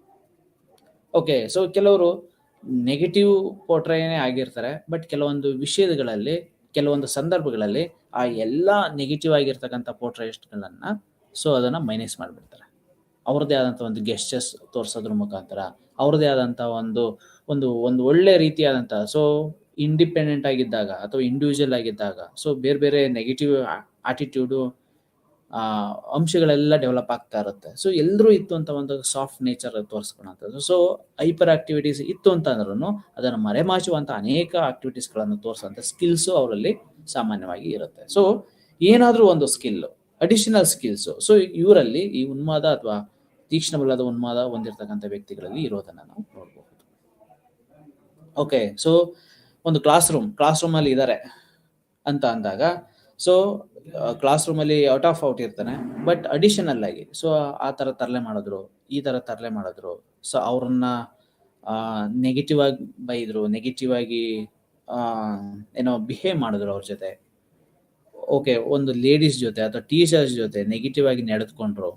ಸೊ ಈ ತರದೆಲ್ಲ ರಿಪೋರ್ಟ್ ಆಗ್ತಾ ಇರೋದನ್ನ ನಾವು ನೋಡ್ತೀವಿ. ಬಟ್ ಆ ವ್ಯಕ್ತಿಯನ್ನ ಅಥವಾ ಆ ಸ್ಟೂಡೆಂಟ್ ಅನ್ನ ನಾವು ಏನು ಮಾಡೋಕ್ಕಾಗಲ್ಲ ಕೆಲವೊಂದು ಬಾರಿ. ಏನಕ್ಕೆ ಅಂತಂದ್ರೆ, ಸೊ ಅವನ ಪರ್ಫಾರ್ಮೆನ್ಸ್ ಅನ್ನ ನೋಡಿದ್ರೆ, ಅವನ ಆಕ್ಟಿವಿಟೀಸ್, ಕ್ಲಾಸ್ ರೂಮ್ ಆಕ್ಟಿವಿಟೀಸ್ ಅನ್ನ ನೋಡಿದ್ರೆ ಔಟ್ ಅನ್ನ ತೆಗೆದುಕೊಂಡಿರ್ತಾನೆ. ಓಕೆ, ಸೊ ಹೀಗೆ ಉನ್ಮಾದದ ಸ್ಥಿತಿ, ತೀಕ್ಷ್ಣವಲ್ಲದ ಉನ್ಮಾದದ ಸ್ಥಿತಿ ಇತ್ತು ಅಂತಂದ್ರೂ ಅವನ ಇಂಟೆಲಿಜೆನ್ಸ್ಗೆ ಏನು ಕೊರತೆ ಇರೋದಿಲ್ಲ. ಅವನ ಯಾವ್ದಾದ್ರು ಒಂದು ಅಡಿಷನಲ್ ಸ್ಕಿಲ್, ಫಾರ್ ಎಕ್ಸಾಂಪಲ್ ಕಲಾತ್ಮಕ ಕೌಶಲ್ಯ, ಸೊ ಏನೋ ಒಂದು ಸ್ಪೋರ್ಟ್ಸ್ ಅಲ್ಲಿ ಇರ್ತಾನೆ, ಸೊ ಏನೋ ಒಂದು ಆರ್ಟ್ಸ್ ಅಲ್ಲಿ ಇರ್ತಾನೆ, ಓಕೆ, ಏನೋ ಒಂದು ಡ್ರಾಮಾದಲ್ಲಿ ಇರ್ತಾನೆ, ಯಾವುದೋ ಒಂದು ಆ, ಆ, ಒಂದು ಕಾಂಪಿಟೇಷನ್ಸ್ ಅಲ್ಲಿ ಇರ್ತಾನೆ. ಸೊ ಏನೋ ಒಂದು ಅಡಿಷನಲ್ ಸ್ಕಿಲ್ಸ್ ಅವನಲ್ಲಿ ಮನೆ ಮಾಡಿಬಿಟ್ಟಿರುತ್ತೆ. ಸೊ ಕೆಲವರು ಉನ್ಮಾದಗ್ರಸ್ತ ಆಗಿರ್ತವೆ ಅನ್ನೋದು ಕೆಲವರಿಗೆ ಅರಿವಿರೋದಿಲ್ಲ. ನಮ್ಮ ಆಕ್ಟಿವಿಟೀಸೇ ಅದು ನಾರ್ಮಲ್ ಅಂದ್ಕೊಂಡ್ಬಿಟ್ಟಿರ್ತಾರೆ. ಕೆಲವರು ಹೇಳ್ತಿರ್ತಾರೆ, ರಿಪೋರ್ಟ್ ಮಾಡ್ತಿರ್ತಾರೆ, ಸೊ ನಿಮ್ಮದು ಹೈಪರ್ ಆಕ್ಟಿವಿಟಿ ಇದೆ, ಅದನ್ನು ಒಂದು ಸ್ವಲ್ಪ ರೆಡ್ಯೂಸ್ ಮಾಡ್ಕೊಳ್ಳಿ, ಇಂಥ ಇದರಲ್ಲಿ ತೀಕ್ಷ್ಣವಾಗಿ ನೀವು ರಿಪ್ಲೈನ ಕೊಡ್ತೀರಾ, ಅದನ್ನು ಮೈನಸ್ ಮಾಡ್ಕೊಳ್ಳಿ ಅಥವಾ ಡಿಕ್ರೀಸ್ ಮಾಡ್ಕೊಳ್ಳಿ. ಸೊ ಇಂಥ ವಿಷಯದಲ್ಲಿ ನೀವು ಶಾರ್ಪ್ ಇದ್ದೀರಾ, ಅಥವಾ ಶಾರ್ಪ್ ಅನ್ನೋದಕ್ಕಿಂತ ಹೆಚ್ಚು ಏನು ರೂಢ್ ಆಗಿದ್ದೀರಾ, ಸೊ ಅದನ್ನು ಒಂದು ಸ್ವಲ್ಪ ಕಡಿಮೆ ಮಾಡ್ಕೊಳ್ಳಿ. ಸೊ ಈ ರೀತಿಯಾಗಿ ಕೆಲವೊಂದು ವಿಷಯಗಳಲ್ಲಿ, ಕೆಲವೊಂದು ಸಂದರ್ಭಗಳಲ್ಲಿ ಫೀಡ್ಬ್ಯಾಕ್ ಅನ್ನು ಕೊಡೋದನ್ನು ನಾವು ನೋಡ್ತೀವಿ. ಬಟ್ ಅದು ಅವರ ಅರಿವಿಗೆ ಬರೋದಿಲ್ಲ. So it's my nature, behavioural pattern is normal ಅನ್ನೋ ರೀತಿಯಾಗಿ ಅವರು ಇರ್ತಾರೆ. ಸೊ ಅಂಥವರಲ್ಲಿ ಸೊ ಈ ಒಂದು ತೀಕ್ಷ್ಣವಲ್ಲದ ಉನ್ಮಾದ ಸ್ಥಿತಿಯನ್ನು ನಾವು ಹೊಂದಿದ್ದೇವೆ ಅನ್ನೋ ಅರಿವು ಸಹ ಅವರಿಗೆ ಇರೋದಿಲ್ಲ. ಸೊ ಇದೆಲ್ಲವೂ ಸಹ ಈ ಉನ್ಮಾದಕ್ಕೆ ಸಂಬಂಧಿಸಿದಂತೆ ಅಥವಾ ತೀಕ್ಷ್ಣವಲ್ಲದ ಉನ್ಮಾದಕ್ಕೆ ಸಂಬಂಧಿಸಿದಂತಹ ಗುಣಲಕ್ಷಣಗಳು. ಅದೇ ರೀತಿ ತೀಕ್ಷ್ಣವಲ್ಲದ ಉನ್ಮಾದ, ಸೊ ಆ ರೀತಿಯಾಗಿದ್ದಾಗ ಸೊ ಏನಿರುತ್ತೆ, ಅವ್ರದ್ದು ಕ್ಯಾರೆಕ್ಟರಿಸ್ಟಿಕ್ಸ್ ಏನು, ಅವರ ಗುಣಲಕ್ಷಣಗಳೇನು, ಸೊ ಅವರ ಓವರ್ ಆಲ್ ಬಿಹೇವಿಯರ್ ಯಾವ ರೀತಿಯಾಗಿರುತ್ತೆ ಅನ್ನೋದಂದ್ರೆ ಕೆಲವೊಂದು ವಿಷಯಗಳನ್ನ ಇಲ್ಲಿ ನೋಟ್ ಮಾಡಿದ್ದಾರೆ. ತೀಕ್ಷ್ಣವಲ್ಲದ ಉನ್ಮಾದದ ಕಡಿಮೆ ಮನಸ್ಥಿತಿಯಾಗಿದ್ದು ಜೀವನ ಕಾರ್ಯಗಳನ್ನು ಅಥವಾ ಸಾಧಾರಣ ಮಟ್ಟವನ್ನು ಅಥವಾ ಸಣ್ಣ ಪ್ರಮಾಣದಲ್ಲಿ ಹಾಳು ಮಾಡಬಹುದು. ಓಕೆ, ಸೊ ಉನ್ಮಾದ ಇರುತ್ತೆ, ಆದರೆ ಅದು ನೋಟಿಸಬಲ್ ಆಗಿದ್ರೂ ಸಹ ಹೆಚ್ಚು ಪರಿಣಾಮಕಾರಿಯಾಗಿರೋದಿಲ್ಲ. ಓಕೆ, ಉನ್ಮಾದದ ಕಡಿಮೆ ಸ್ಥಿತಿ, ಸೊ ನಾರ್ಮಲ್ ಆಗಿ ಅವರು ಲೈಫನ್ನು ಲೀಡ್ ಮಾಡಬಹುದು, ಆದರೆ ಏನು ಅಷ್ಟಾಗಿ ಅವರ ಒಂದು ಗುಣಮಟ್ಟವನ್ನು, ಅವರ ವ್ಯಕ್ತಿತ್ವವನ್ನು, ಅವರ ಬಿಹೇವಿಯರನ್ನು ಸ್ವಲ್ಪ ಮ್ಯಾನೇಜ್ ಮಾಡ್ಕೊಳ್ಳೋವಂಥ ಸ್ಥಿತಿನಲ್ಲಿ ಕೆಲವೊಂದು ವ್ಯಕ್ತಿಗಳು ಇರ್ತಾರೆ. ಸೊ ಅದನ್ನು ತೀಕ್ಷ್ಣವಲ್ಲದ ಉನ್ಮಾದ. ಸೊ ಆಬ್ವಿಯಸ್ಲಿ ಅದು ಉನ್ಮಾದದ ಸ್ಥಿತಿನೇ, ಆದರೆ ಕೆಲವೊಂದು ಬಾರಿ ಅದನ್ನು ಮ್ಯಾನೇಜ್ ಮಾಡಬಹುದಾದಂತಹ ಒಂದು ಉನ್ಮಾದದ ಪ್ರಮಾಣ ಅಥವಾ ಸ್ಥಿತಿಯಾಗಿರುತ್ತೆ. ಹೈಪೋಮೇನಿಯಾದಲ್ಲಿ ನಿದ್ದೆ ಅವಶ್ಯಕತೆ ಅಲ್ಪ. ಓಕೆ, ಸೊ ಹೈಪರ್ ಆಕ್ಟಿವಿಟೀಸ್ನಲ್ಲಿ ನಿದ್ದೆಯ ಅವಶ್ಯಕತೆ ಅಲ್ಪ ಮತ್ತು ಗುರಿ ಪ್ರಚೋದನೆ ಇವೆರಡು ವರ್ತನೆಗಳು ಮತ್ತು ಚಯಾಪಚಯ ಹೆಚ್ಚಳವಾಗುತ್ತೆ. ಓಕೆ, ಸೊ ನಿದ್ದೆ ಅವರು ಆಕ್ಚುಲಿ ಕಡಿಮೆ ಮಾಡ್ತಾ ಹೋಗ್ತಾರೆ, ಕಡಿಮೆ ಇರುತ್ತೆ, ಏಕೆಂತಂದ್ರೆ ಹೈಪರ್ ಆಕ್ಟಿವ್ ಆಗಿರ್ತಾರೆ. ಮತ್ತೆ ಗೋಲ್ ಓರಿಯೆಂಟೆಡ್ ಅವ್ರದ್ದೇನು ಸ್ಟಿಮ್ಯುಲಸ್ ಏನಿರ್ತಲ್ಲ, ಸೊ ಇವೆರಡು ಹೆಚ್ಚಾಗಿರುತ್ತಂತೆ, ಹೆಚ್ಚು ಫೋಕಸ್ಡ್ ಆಗಿರ್ತಾರೆ, ಹೆಚ್ಚು ವರ್ಕ್ ಓರಿಯೆಂಟೆಡ್, ಗೋಲ್ ಓರಿಯೆಂಟೆಡ್ ಆಗಿರ್ತಾರೆ. ಅದೇ ರೀತಿ ಹೆಚ್ಚು ಆಕ್ಟಿವಿಟೀಸ್ಗಳಿಂದ ಕೂಡಿರೋದ್ರಿಂದ ಸೊ ಅವರ ಚಯಾಪಚಯ ಸಹ ಅದರ ರೇಟ್ ಆಫ್ ಚಯಾಪಚಯದು ಹೆಚ್ಚಳ ಆಗಿರುತ್ತೆ ಅಥವಾ ಹೈಕ್ ಆಗಿರುತ್ತೆ. ತೀಕ್ಷ್ಣವಲ್ಲದ ಉನ್ಮಾದದಲ್ಲಿ ಹೆಚ್ಚಿನ ಉಲ್ಲಾಸದಾಯಕ ಮನಸ್ಥಿತಿ ಮತ್ತು ಶಕ್ತಿಯ ಮಟ್ಟ ಹೆಚ್ಚಿರುತ್ತೆ. ಸೊ ಹೆಚ್ಚು ಎನರ್ಜೆಟಿಕ್ ಆಗಿರ್ತಾರೆ. ಓಕೆ, ಸೊ ಯಾವಾಗಲೂ ಎನರ್ಜೆಟಿಕ್ ಆಗಿರೋದ್ರಿಂದ ಸೊ ಹೆಚ್ಚಿನ ಆಹಾರಗಳನ್ನು ತೆಗೆದುಕೊಳ್ಳುವಂಥದ್ದು, ಹೆಚ್ಚು ಆ ರೀತಿಯಾದಂತಹ ಮನಸ್ಥಿತಿಗಳನ್ನು ಹೊಂದಿರತಕ್ಕಂಥದ್ದು ಸಾಮಾನ್ಯವಾಗಿರುತ್ತೆ, ಉಲ್ಲಾಸದಾಯಕವಾಗಿರುತ್ತೆ, ಎನರ್ಜೆಟಿಕ್ ಆಗಿರ್ತಾರೆ ಫಸ್ಟ್ ಆಫ್ ಆಲ್ ಅವರು. ಓಕೆ, ಸೊ ಯಾವಾಗಲೂ ಓವರ್ ಎಂಥೂಸಿಯಾಸ್ಟಿಕ್ ಆಗಿರ್ತಾರೆ. ಸೊ ಸುಸ್ತು ಆಗೋದಿಲ್ವಾ ಅನ್ನೋ ರೀತಿಯಾಗಿ ಕೆಲವರು ರಿಪೋರ್ಟ್ ಮಾಡಿದ್ರೆ ಅವ್ರು ಜಸ್ಟ್ ಸ್ಮೈಲ್ ಮಾಡುವಂಥ ಮನಸ್ಥಿತಿಗಳನ್ನು ಹೊಂದಿರ್ತಾರೆ. ಸೊ ಕೆಲವೊಂದು ಸಂದರ್ಭದಲ್ಲಿ ಏನಾಗಿರುತ್ತೆ, ಸೊ ಅದು ಅವರಿಗೆ ನಾರ್ಮಲ್ ಅನ್ಸಿರುತ್ತೆ. ಸೊ ನಾರ್ಮಲ್ ಆಗಿರುವಂಥವ್ರಿಗೂ it is not over activated person ಅನ್ನೋ ರೀತಿಯಾಗಿ ಕಾಣಿಸ್ಕೊಳ್ತಾ ಹೋಗ್ತಾರೆ. ಸೊ ಇದು ತೀಕ್ಷ್ಣವಲ್ಲದ ಉನ್ಮಾದ ಸ್ಥಿತಿಯನ್ನು ಹೊಂದಿರತಕ್ಕಂಥ ವ್ಯಕ್ತಿಗಳಲ್ಲಿ ಕಂಡು ಬರ್ತಕ್ಕಂತಹ ಗುಣಲಕ್ಷಣಗಳು. ಸೊ ಏನು ಈ ಉನ್ಮಾದ ರೋಗ ಲಕ್ಷಣಗಳನ್ನು ಹೊಂದಿರತಕ್ಕಂಥ ವ್ಯಕ್ತಿಗಳು ಹೊಂದಿರತಕ್ಕಂಥ ಚಿಹ್ನೆಗಳೇನು ಅಥವಾ ಅವರು ಹೊಂದಿರತಕ್ಕಂತಹ ಗುಣಲಕ್ಷಣಗಳಿಗೆ? ಸೊ ಇಲ್ಲಿ ನಾವು ನೋಡಬಹುದು, ಸಾಮಾನ್ಯವಾಗಿ ಹೈಪರ್ ಆಕ್ಟಿವಿಟಿ, ಉನ್ಮಾದ ಅಥವಾ ಹೆಚ್ಚು ಆಕ್ಟಿವ್ ಇಂದ ಕೂಡಿರ್ತಕ್ಕಂಥ ವ್ಯಕ್ತಿಗಳು ಅಂತ ನಾವು ಏನು ಕರಿಬಹುದು ಇಲ್ಲಿ. ಸೊ ಅಂಥದ್ದೇ ಗುಣಲಕ್ಷಣಗಳನ್ನ ಅಥವಾ ರೋಗ ಲಕ್ಷಣಗಳನ್ನ ಅಥವಾ ಚಿಹ್ನೆಗಳನ್ನ ಅವರು ಹೊಂದಿರ್ತಾರೆ. ಸೊ ಈ ಎಲ್ಲ ಅಂಶಗಳನ್ನ ನೋಡಿದ್ರೆ ನಾವು ಯಾರು ಉನ್ಮಾದ ಸ್ಥಿತಿಗಳಿಂದ ಕೂಡಿರ್ತಕ್ಕಂಥವ್ರು ಅಥವಾ ಮೈಲ್ಡ್ ಮೀನಿಯಾ ಹೊಂದಿರ್ತಕ್ಕಂಥವ್ರು ಅನ್ನೋದನ್ನ ನಾವು ಈಸಿಯಾಗಿ ಡಿಸ್ಟಿಂಗ್ವಿಶ್ ಮಾಡಬಹುದು. ಸಾಮಾನ್ಯವಾಗಿ ಇವರ ಗುಣಲಕ್ಷಣಗಳು ಯಾವ ರೀತಿಯಾಗಿರುತ್ತೆ? ವೇಗವಾಗಿ ಮಾತಾಡುವಂಥದ್ದು, ನಿರಂತರವಾಗಿರುತ್ತೆ. ಸೊ ಕಂಟಿನ್ಯೂಸ್ ಆಗಿರುತ್ತೆ. ಸೊ ವೇಗವಾಗಿ ಮಾತಾಡೋದು ಅಂತ ಅಂದ್ರೆ ಹಿಡಿದು ಅಡೆತಡೆಗಡೆ ಇಲ್ಲದ ರೀತಿನಲ್ಲಿ ಮಾತಾಡ್ತಾ ಹೋಗೋದು, ಹೆಚ್ಚು ಮಾತಾಡ್ತಾ ಹೋಗುವಂಥದ್ದು. ಸೊ ನಿರಂತರ ವಿಚಾರಗಳು. ಸೊ ಯಾವುದೋ ಒಂದು ಫ್ಲೋ ಬಂತು ಅಂತ ಅಂದ್ರೆ, ಸೊ ಈಗ ನೋಡಿ, ಮಾತನಾಡುವುದು ಒಂದು ಕಲೆ, ಇನ್ಫಾರ್ಮೇಶನ್ ಅನ್ನ ಫ್ಲೋ ಮಾಡೋದು ಒಂದು ಸ್ಕಿಲ್, ಒಂದು ಎನರ್ಜಿ. ಅದು ಆ ರೀತಿಯಾಗಿ ಮಾತನಾಡಬೇಕು ಅಂತಾರೆ ಆತನಿಗೆ ಒಂದು ಅಡಿಷನಲ್ ಸ್ಕಿಲ್ಸ್, ಏನಾದರೂ ಒಂದು ಅಡಿಷನಲ್ ಎನರ್ಜಿ ಏನೋ ಒಂದು ಬೇಕು ಈ ನಾರ್ಮಲ್ ಪೀಪಲ್ಗೆ. ಸೊ ಈಗ ಒಂದು ಟೀಚರ್ಸ್ ಒಂದು ಪೀರಿಯಡ್ ಅಂತ ಇರುತ್ತೆ. ಒಂದು ಪೀರಿಯಡಲ್ಲಿ 1 hour ಮ್ಯಾಕ್ಸಿಮಮ್, ಈಗ ಕಾಲೇಜ್ ಸ್ಟೂಡೆಂಟ್ಸ್ಗಳಿಗೆಲ್ಲ. ಸೊ ಪ್ರೈಮರಿ, ಸೊ ಹೈಸ್ಕೂಲು ಈ ರೇಂಜ್ಗೆಲ್ಲ ಸೊ ಯಾವ ರೀತಿಯಾಗಿ 40-45 ಮಿನಿಟ್ಸ್ ಒಂದು ಇದು. ಸೊ ಏನಕ್ಕೆ ಅಂತಾರೆ, ಅದನ್ನ ಹೆಚ್ಚು ಕಾನ್ಸಂಟ್ರೇಟ್ ಮಾಡೋದಕ್ಕೂ ಆಗೋದಿಲ್ಲ. ಅದೇ ರೀತಿಯಾಗಿ ಕಂಟಿನ್ಯೂಸ್ ಆಗಿ 1 hourಗಿಂತ ಹೆಚ್ಚು ಮಾತನಾಡೋದು ತುಂಬ ಕಷ್ಟ ಆಗಬಹುದು ಅನ್ನೋ ರೀತಿಯಾಗಿ. ಓಕೆ, ಸೊ ಅದಕ್ಕೆ ಲಿಮಿಟ್ ಮಾಡಿರ್ತಾರೆ 1 hour or 45 minutes ಅವರ ಏಜ್ಗೆ ತಕ್ಕಂತೆ. ಸೊ ಇಲ್ಲಿ ಇವರು ಯಾರು ಈ ಹೈಪರ್ ಆಕ್ಟಿವಿಟಿಯನ್ನು ಕೂಡಿರ್ತಾರೆ, ಯಾರು ಈ ಮೀನಿಂಗ್ ಕಂಟೆಂಟ್ ಹೊಂದಿರ್ತಾರೆ, ನಿರಂತರ ವಿಚಾರಗಳು, ಒಂದು ವಿಚಾರ ಬಂತು ಅಂತಂದ್ರೆ ಗಂಟೆಗಟ್ಟಲೆ, ದಿನಗಟ್ಟಲೆ ಮಾತಾಡುವಂತಹ ಒಂದು ಎನರ್ಜಿಯನ್ನು ಅವರು ಹೊಂದಿರ್ತಾರೆ. ಅಂಥ ವಿಚಾರಧಾರೆಗಳನ್ನ ಹೊಂದಿರ್ತಾರೆ. ಇಂಥ ವಿಚಾರಧಾರೆಗಳನ್ನ ಹೊಂದಬೇಕು ಅನ್ನೋದಾದ್ರೆ first of all they should have some energy and some knowledge and IQ, intelligent quotient. So ಅದಿತ್ತು ಅಂತಂದ್ರೆ ಮಾತ್ರ. ಸೊ ಇದೆಲ್ಲ ಏನು ಇಂಡಿಕೇಟ್ ಮಾಡುತ್ತೆ ಅಂತಂದ್ರೆ ಪಾಸಿಟಿವ್ ಗುಣಲಕ್ಷಣಗಳನ್ನೇ ಹೊಂದಿರುತ್ತೆ. ಬಟ್ ಇದು ಸಮಥಿಂಗ್ ಎಕ್ಸ್ಟ್ರೀಮ್ ಎಂಡ್ ಹೋಗುತ್ತೆ. ಸೊ ಕಂಟಿನ್ಯೂಸ್ ಆಗಿ ಒಂದು ದಿನವೆಲ್ಲ ಮಾತಾಡ್ತಾ ಇದ್ದಾರೆ, ಕಂಟಿನ್ಯೂಸ್ ಆಗಿ ಒಂದು ದಿನವೆಲ್ಲ ಆರ್ಗ್ಯುಮೆಂಟ್ ಮಾಡ್ತಾ ಇದ್ದಾರೆ. ಓಕೆ, ಸೊ ಎಷ್ಟು ಯಾರು ಬಂದು ಹೇಳಿದ್ರು ಅವರನ್ನ ನಾವು ಕಂಟ್ರೋಲ್ ಮಾಡ್ಲಿಕ್ಕೆ ಆಗೋದಿಲ್ಲ. ಅವ್ರ ವಿಚಾರಗಳಿಂದ ಹಿಮ್ಮುಖವಾಗಿ ಅಥವಾ ಓವರ್ಕಮ್ ಮಾಡ್ಲಿಕ್ಕೆ ಆಗೋದಿಲ್ಲ, ಹಿಮ್ಮುಖವಾಗಬೇಕಾಗಿರುತ್ತೆ.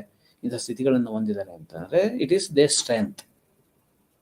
ಅಂತಹ ನಿರಂತರವಾಗಿ ಮಾತನಾಡುವ, ವೇಗವಾಗಿ ಮಾತಾಡುವ, ನಿರಂತರ ವಿಚಾರಗಳನ್ನ ಅವರು ಕನ್ವೆ ಮಾಡುವಂತಹ ಶಕ್ತಿಯನ್ನ ಅವರು ಹೊಂದಿರ್ತಾರೆ. ಸೊ ಆಬ್ವಿಯಸ್ಲಿ ಹೆಚ್ಚು ಆಕ್ಟಿವ್ ಅಥವಾ ಹೈಪರ್ ಆಕ್ಟಿವ್ ಆಗಿದ್ದಾರೆ ಅಂತ ಅಂದಾಗ ಕಡಿಮೆ ನಿದ್ದೆ. ಓಕೆ, ಕಡಿಮೆ ನಿದ್ದೆಯನ್ನ ಮಾಡ್ತಾರೆ. ಅತಿ ಕಾಮ. ಓಕೆ, ಸೊ ಅದ್ರ ಬಗ್ಗೆ ಹೆಚ್ಚು ಆಲೋಚನೆ ಮಾಡುವಂಥದ್ದು, ಅದರ ಹೆಚ್ಚು ಚಟುವಟಿಕೆಯಿಂದ ಇರುವಂತಹ ಚಟುವಟಿಕೆಗಳಿಂದ ಕೂಡಿರುವಂಥದ್ದು, ಸುಖ ಭಾವನೆ. ಸೊ ಯಾವಾಗಲೂ ಹ್ಯಾಪಿಯೆಸ್ಟ್ ಆಗಿರಬೇಕು ಅನ್ನೋವಂಥ ಒಂದು ಮನೋಭಾವ, ದುಡುಕುತನ. ಸೊ ಪಾಸಿಟಿವ್ ಆಗುತ್ತೋ ನೆಗೆಟಿವ್ ಆಗುತ್ತೋ ಫಸ್ಟ್ ಅಟೆಂಪ್ಟ್ ಮಾಡಬೇಕು. ಸೊ ಅಂತಹ ಒಂದು ದುಡುಕು ನಿರ್ಧಾರವನ್ನು ತೆಗೆದುಕೊಳ್ಳುವಂಥದ್ದು, ಫಸ್ಟ್ ರೈಟ್ ಆರ್ ರಾಂಗ್ ಅನ್ನೋ ಒಂದು ಯಾವುದು ಎಷ್ಟು ಈಗ ತುಲನೆಯನ್ನು ಮಾಡಿ ನೋಡ್ಬೇಕಲ್ಲ. ಸೊ ಪ್ರತಿಯೊಂದರಲ್ಲಿ ಪಾಸಿಟಿವ್ ಅಂಡ್ ನೆಗೆಟಿವ್ ಅನ್ನೋದು ಇರುತ್ತೆ. ಸೊ ಯಾವುದು ಪಾಸಿಟಿವ್, ಯಾವುದು ನೆಗೆಟಿವ್ ಹೆಚ್ಚು ಅನ್ನೋದನ್ನ ಒಂದು ನಿರ್ಧಾರ ಅಂದ್ರೆ ಡಿಸಿಷನ್ ಮೇಕಿಂಗ್ ತೆಗೆದುಕೊಳ್ಳುವಂಥದ್ರಲ್ಲಿ ಇವರು ಹಿಂದೆ ಇರ್ತಾರೆ. ಅಂದ್ರೆ ದುಡುಕಿ ಮುಂದೆ ಹೋಗಿ ಅಥವಾ ಅದರಿಂದ ಅಪಾಯಗಳನ್ನು ತೆಗೆದುಕೊಳ್ಳುವಂಥದ್ದು, ಅಪಾಯವನ್ನು ತಂದುಕೊಳ್ಳುವಂಥದ್ದು, ಮೈ ಮೇಲೆ ಎಳ್ಕೊಳ್ಳುವಂಥ ಒಂದು ಮನೋಭಾವ ಇವರಲ್ಲಿ ಹೆಚ್ಚಾಗಿರುತ್ತೆ. ಮಹತ್ವಪೂರ್ಣತೆ ಮತ್ತು ಗುರಿಯ ಚಟುವಟಿಕೆಯಲ್ಲಿ ಅನಿಯಂತ್ರಿತ ಆಸಕ್ತಿಯನ್ನು ಹೊಂದಿರುವಂಥದ್ದು. ಓಕೆ, ಸೊ ಗುರಿ ಚಟುವಟಿಕೆಗಳಲ್ಲಿ ಅಥವಾ ಮಹತ್ವಪೂರ್ಣತೆ, ಸೊ ಏನೋ ಒಂದು ಆಕ್ಟಿವಿಟೀಸ್ ಅನ್ನು ಹೊಂದಿರಬೇಕು, ಅದು ಕಂಟಿನ್ಯೂಸ್ ಆಗಿ ಇರಬೇಕು. ಸೊ ಅದನ್ನು ರೀಚ್ ಆಗ್ತಾ ಇದೀವ, ಅದನ್ನು ಮಾಡ್ತಾ ಇದೀವ, ಆ ಡೈರೆಕ್ಷನ್ ಅಲ್ಲಿ ಇದೀವ. ಕೆಲವೊಂದು ಬಾರಿ ಅದರಿಂದ ಡೈವರ್ಟ್ ಆಗುವಂಥದ್ದು ಅಥವಾ ಸೈಡ್ ಲೈನ್ ಮಾಡುವಂಥದ್ದು. ಸೊ ಒಮ್ಮೆ ಹೋಗ್ತಾ ಇದೀವಿ ಒಂದು ಕೆಲಸವನ್ನು ಮಾಡ್ತಾ ಇದೀವಿ. ಸೊ ಯಾವುದೋ ಒಂದು ಪಾಯಿಂಟಲ್ಲಿ ಅದು ಸರಿ ಹೋಗ್ತಾ ಇಲ್ಲ, ಸೊ ಅಲ್ಲಿಗೆ ಡ್ರಾಪ್ ಮಾಡಿಬಿಡುವಂಥದ್ದು. ಸೊ ಅದಕ್ಕೆ ಎಷ್ಟು ಎನರ್ಜಿ ವೇಸ್ಟ್ ಮಾಡಿದ್ವಿ, ಎಷ್ಟು ಇನ್ ಟರ್ಮ್ಸ್ ಆಫ್ ಫೈನಾನ್ಸ್ ಅಂತ ಅಂದಾಗ ಫೈನಾನ್ಸ್ ಎಷ್ಟು ಇನ್ವೆಸ್ಟ್ಮೆಂಟ್ ಆಗಿದ್ದೀವಿ, ಎಷ್ಟು ಟೈಮನ್ನು ಅದಕ್ಕೆ ಕೊಟ್ಟಿದ್ದೀವಿ, ಅದಕ್ಕೆ ಎಷ್ಟು ಜನರ ಸಪೋರ್ಟ್ ಇದೆ, ಎಷ್ಟು ಜನರ ಒಂದು ಪರಿಶ್ರಮ ಇದೆ, ಅದಕ್ಕೆ ಯಾವುದಕ್ಕೂ ಬೆಲೆ ಕೊಡೋದಲ್ಲ. ಸೊ ಅವರಿಗೆ ಸರಿ ಅನಿಸಿದೆ ಅಥವಾ ಯಾವುದು ತಪ್ಪು ಅನಿಸಿದೆ ಅಲ್ಲಿಗೆ ಅದನ್ನು ಡೈವರ್ಷನನ್ನು ಮಾಡುವಂಥದ್ದು, ಅಲ್ಲಿಗೆ ಅದನ್ನು ಎಂಡ್ ಮಾಡುವಂಥದ್ದು. ಸೊ ಈ ರೀತಿಯಾದಂತಹ ಅದರ ಮೇಲೆ ಒಂದು ಕಂಪ್ಲೀಟ್ ಮಾಡಬೇಕು ಅಂತಕ್ಕಂಥದ್ದು ಒಂದು ಆಸಕ್ತಿ, ಅದರ ಮೇಲೆ ಇರ್ತಕ್ಕಂಥ ಒಂದು ನಿಯಂತ್ರಣ ಇವರಿಗೆ ಇರೋದಿಲ್ಲ. ಓಕೆ, ಸೊ ಇಷ್ಟ ಆಗಿಲ್ಲ, ಸೊ ಅಲ್ಲಿಗೆ ಡ್ರಾಪ್ ಮಾಡುವಂಥದ್ದು, ಫರ್ಗೆಟ್ ಅಬೌಟ್ ದೇರ್ ಫಾಸ್ಟ್ ಅನ್ನೋ ರೀತಿಯಾಗಿ. ಸೊ ಈ ಕೆಲವು ಜನರು ಯಾರು ಈ ಮೇನಿಯಾ ಹೊಂದಿರ್ತಾರೆ ದೈಹಿಕ ರೋಗ ಲಕ್ಷಣಗಳನ್ನ ಹೊಂದಿರ್ತಾರೆ. ಸೊ ಇದೆಲ್ಲ ಏನಂತಂದ್ರೆ ಮಾನಸಿಕವಾಗಿ ಕಾಣಿಸ್ಕೊಳ್ಳುವಂಥದ್ದು, ಅವರ ಆಕ್ಟಿವಿಟೀಸ್ನಲ್ಲಿ, ಅವರ ಬಿಹೇವಿಯರ್ನಲ್ಲಿ ಕಾಣಿಸ್ಕೊಳ್ಳುವಂಥದ್ದು. ಓಕೆ, ಸೊ ಯಾರನ್ನಾರು ಒಂದು ಮ್ಯಾನ್ ಅಂದರೆ ಇನ್ ಪರ್ಸನ್ ಏನಾದ್ರು ಭೇಟಿ ಆದಾಗ ಸೊ ಅವ್ರಲ್ಲಿ ಕಾಣಿಸ್ಕೊಳ್ಳುವಂಥ ಗುಣಲಕ್ಷಣಗಳು. ದೈಹಿಕವಾಗಿ ಏನು ರೋಗ ಲಕ್ಷಣಗಳು, ಅದಕ್ಕೆ ಕೆಲವೊಂದು ಉದಾಹರಣೆಗಳನ್ನು ಸಹ ಇಲ್ಲಿ ಕೊಟ್ಟಿದ್ದಾರೆ. ಆ ಉದಾಹರಣೆಗಳನ್ನು ಈ ಅತಿಯಾಗಿ ಬೆವರೋದು. ಸೊ ಯಾರು ಅತಿಯಾದ ಆಲೋಚನೆ, ಸೊ ನಾವು ಹೇಳ್ಬೋದು ನಮ್ಮ ಯಾರು ಅತಿಯಾಗಿ ಆಲೋಚನೆಗಳನ್ನು ಮಾಡ್ತಿರ್ತಾರೆ ಸೊ ಅವರು ಅಷ್ಟೇ ಎನರ್ಜಿಯಲ್ಲಿ ವೇಸ್ಟ್ ಆಗ್ತಾ ಇರುತ್ತೆ ಅಥವಾ ಕನ್ಸ್ಯೂಮ್ ಆಗ್ತಾ ಇರುತ್ತೆ. ಸೊ ಈ ಆಲೋಚನೆಗೆ ಒಳಗಾಗಿದ್ರೆ ಹೆಚ್ಚು ಚಟುವಟಿಕೆಗಳಿಂದ ಕೂಡಿದ್ರೆ ಮಾತ್ರ ಎನರ್ಜಿ ಹೋಗುತ್ತೆ, ವೇಸ್ಟ್ ಆಗುತ್ತೆ, ಕನ್ಸ್ಯೂಮ್ ಆಗುತ್ತೆ ಅನ್ನೋದು ತಪ್ಪು. ನಾವು ಎಷ್ಟು ಎನರ್ಜಿ ಆಲೋಚನೆಗಳನ್ನು ಮಾಡ್ಕೊಳ್ತೀವಿ ಆ ಆಲೋಚನೆಗೂ ಸಹ ಅಷ್ಟೇ ಪ್ರಮಾಣದ ಎನರ್ಜಿಯನ್ನು ಕನ್ಸ್ಯೂಮ್ ಮಾಡ್ಕೊಳ್ಳುವಂಥ ಒಂದು ಶಕ್ತಿ ಇರುತ್ತೆ. ಓಕೆ, ಸೊ ಇಲ್ಲಿ ಅತಿಯಾಗಿ ಬೆವರುತ್ತಾ ಇದ್ದಾರೆ ಅಂತ ಅಂದಾಗ ಸೊ ಏನಕ್ಕೆ ಬೆವರು, ಸೊ ನಮ್ಮಲ್ಲಿ ಒಂದು ಅಷ್ಟು ಘರ್ಷಣೆಗಳು, ಅಷ್ಟು ಪ್ರೋಸೆಸ್ಸು, ಮೆಂಟಲ್ ಪ್ರೋಸೆಸ್ ಅಷ್ಟಾಗಿರುತ್ತೆ. ಅದೇ ರೀತಿ ಇವರು ಹೆಚ್ಚು ಚಟುವಟಿಕೆಗಳಿಂದ ಕೂಡಿರೋದ್ರಿಂದ ಸೊ ಆಬ್ವಿಯಸ್ಲಿ ಈ ಬೆವರೋದು ಸೊ ಅದು ಸಮಥಿಂಗ್ ಎಕ್ಸ್ಟ್ರೀಮ್ ಆಗೇ ಇರುತ್ತೆ. ಓಕೆ, ಸೊ ನಡಿಗೆಯ ವೇಗ, ಸೊ ನಾರ್ಮಲ್ ಅಥವಾ ಕಾಮನ್ ಪೀಪಲ್ಸ್ಗಳು ಯಾವ ರೀತಿಯಾಗಿರುತ್ತೆ ನಡಿಗೆ, ಆ ವೇಗಕ್ಕೂ ಇವರ ವೇಗಕ್ಕೂ ಕಂಪೇರ್ ಮಾಡಿದ್ರೆ ಸಮಥಿಂಗ್ ಡಿಫ್ರೆಂಟ್ ಆಗೇ ಇರುತ್ತೆ. ವೇಗ ಹೆಚ್ಚಾಗಿರುತ್ತೆ ಮತ್ತು ತೂಕ ಕಡಿಮೆ ಆಗಿರುವಂಥದ್ದು. ಸೊ ಇವರ ಯಾರು ಈ ಮೇನಿಯಾ ಪೇಷಂಟ್ ಇರ್ತಾರೆ ಸೊ ಅವರು ಒಬ್ಯಾಸಿಟಿ ಹೊಂದಿರತಕ್ಕಂಥದ್ದು ಬಹಳ ಬಹಳ ಕಡಿಮೆ ಅಥವಾ ರೇರ್ ಅಂತಲೇ ಹೇಳ್ಬಹುದು. ಓಕೆ, ಸೊ ಆಲ್ಮೋಸ್ಟ್ ಅಲ್ಲ ಅವರು ಇವನ್ ನಾರ್ಮಲ್ ವೇಟು ಸಹ ಇರೋದಿಲ್ಲ ಅವರು. ಸೊ ಅವರ ನಾರ್ಮಲ್ ಅವರ ಹೈಟು ವೇಟ್ಗೆ ಸಂಬಂಧಿಸಿದಂತೆ ನಾವು ಬಾಡಿ ಮಾಸ್ ಇಂಡೆಕ್ಸ್ ಪ್ರಕಾರ ಏನಾದ್ರು ಕ್ಯಾಲ್ಕುಲೇಟ್ ಮಾಡ್ತಾ ಹೋಯಿತು ಅಂತಂದರೆ ಅವರ ಬಾಡಿಯ ತೂಕ ಕಡಿಮೆನೇ ಇರುತ್ತೆ. ಓಕೆ, ನೆಕ್ಸ್ಟ್ ಪೂರ್ಣ ಪ್ರಮಾಣದ ಉನ್ಮಾದದಲ್ಲಿ ಅವರು ಉನ್ಮಾದ ಹೊಂದಿರುವ ಅವನು ಅಥವಾ ಅವಳು ಸೊ ಎಲ್ಲವನ್ನೂ ಗೆಲ್ಲುವುದಾಗಿ ವಿಚಾರ ಮಾಡ್ತಾರೆ. ಸೊ ಅಷ್ಟು ಎನರ್ಜಿ ಹಾಕ್ತೀನಿ, ಅಷ್ಟು ಎಫರ್ಟ್ ಇದೆ ನನ್ನ ಹತ್ರ, ನಾಲೆಡ್ಜ್ ಇದೆ, ಸ್ಟ್ರೆಂತ್ ಇದೆ, ಸೊ ಆ ಗೆಲುವು ನಂದೆ, ಆ ರೀತಿಯಾದಂಥ ಮನೋಭಾವಗಳನ್ನು ಇವರು ಹೊಂದಿರ್ತಾರೆ. ಸೊ ಇವುಗಳಲ್ಲಿ ಫಲಿತಾಂಶ ಇರೋದಿಲ್ಲ ಅಥವಾ ನಕಾರಾತ್ಮಕ ಫಲಿತಾಂಶಗಳು ತುಂಬ ಕಡಿಮೆ ಎಂದುಕೊಳ್ತಾರೆ. ಓಕೆ, ಸೊ ಕೆಲವೊಂದು ವಿಷಯಗಳಲ್ಲಿ ಯಾವುದು ಅದನ್ನು ಸ್ಕಿಪ್ ಮಾಡ್ತಾ ಹೋಗ್ತಾರೆ. ಸೊ ಅದರಲ್ಲಿ ಅದಕ್ಕಿಂತ ಇದು ಬೆಟರು, ಇದಕ್ಕಿಂತ ಅದು ಪಾಸಿಟಿವ್ ಅಲ್ಲ, ಆ ಒಂದು ಕಾರಣದಿಂದಾಗಿ ಅವರು ಕೆಲವೊಂದು ವಿಷಯಗಳಿಂದ ಸ್ಕಿಪ್ ಆಗ್ತಾ ಬಿಟ್ರೆ ಸೊ ಆಲ್ಮೋಸ್ಟ್ ಆಲ್ ಅವರು ಎಲ್ಲವನ್ನು ಸೊ ನಾವು ಏನು ಆಕ್ಟಿವಿಟೀಸ್ಗಳನ್ನು ಮಾಡ್ತಾರೆ ಅಂದರೆ ಇನಿಷಿಯಲ್ ಸ್ಟೇಜ್ ಅಂತ ಬಂದಾಗ ಸೊ ಇದು ಗುರಿ ನಂದೆ, ಈ ಗುರಿ ನಂದೇ ಆದಾಗ ಇದರ ಗೆಲುವು ನಂದೆ. ಸೊ ಎಲ್ಲದನ್ನು ನಾನು ಗೆಲ್ಲಬಲ್ಲೆ ಅನ್ನೋ ಒಂದು ವಿಶ್ವಾಸ ಅಥವಾ ಅತಿ ವಿಶ್ವಾಸ ಇವರಲ್ಲಿ ಹೆಚ್ಚಾಗಿ ಇರುತ್ತೆ.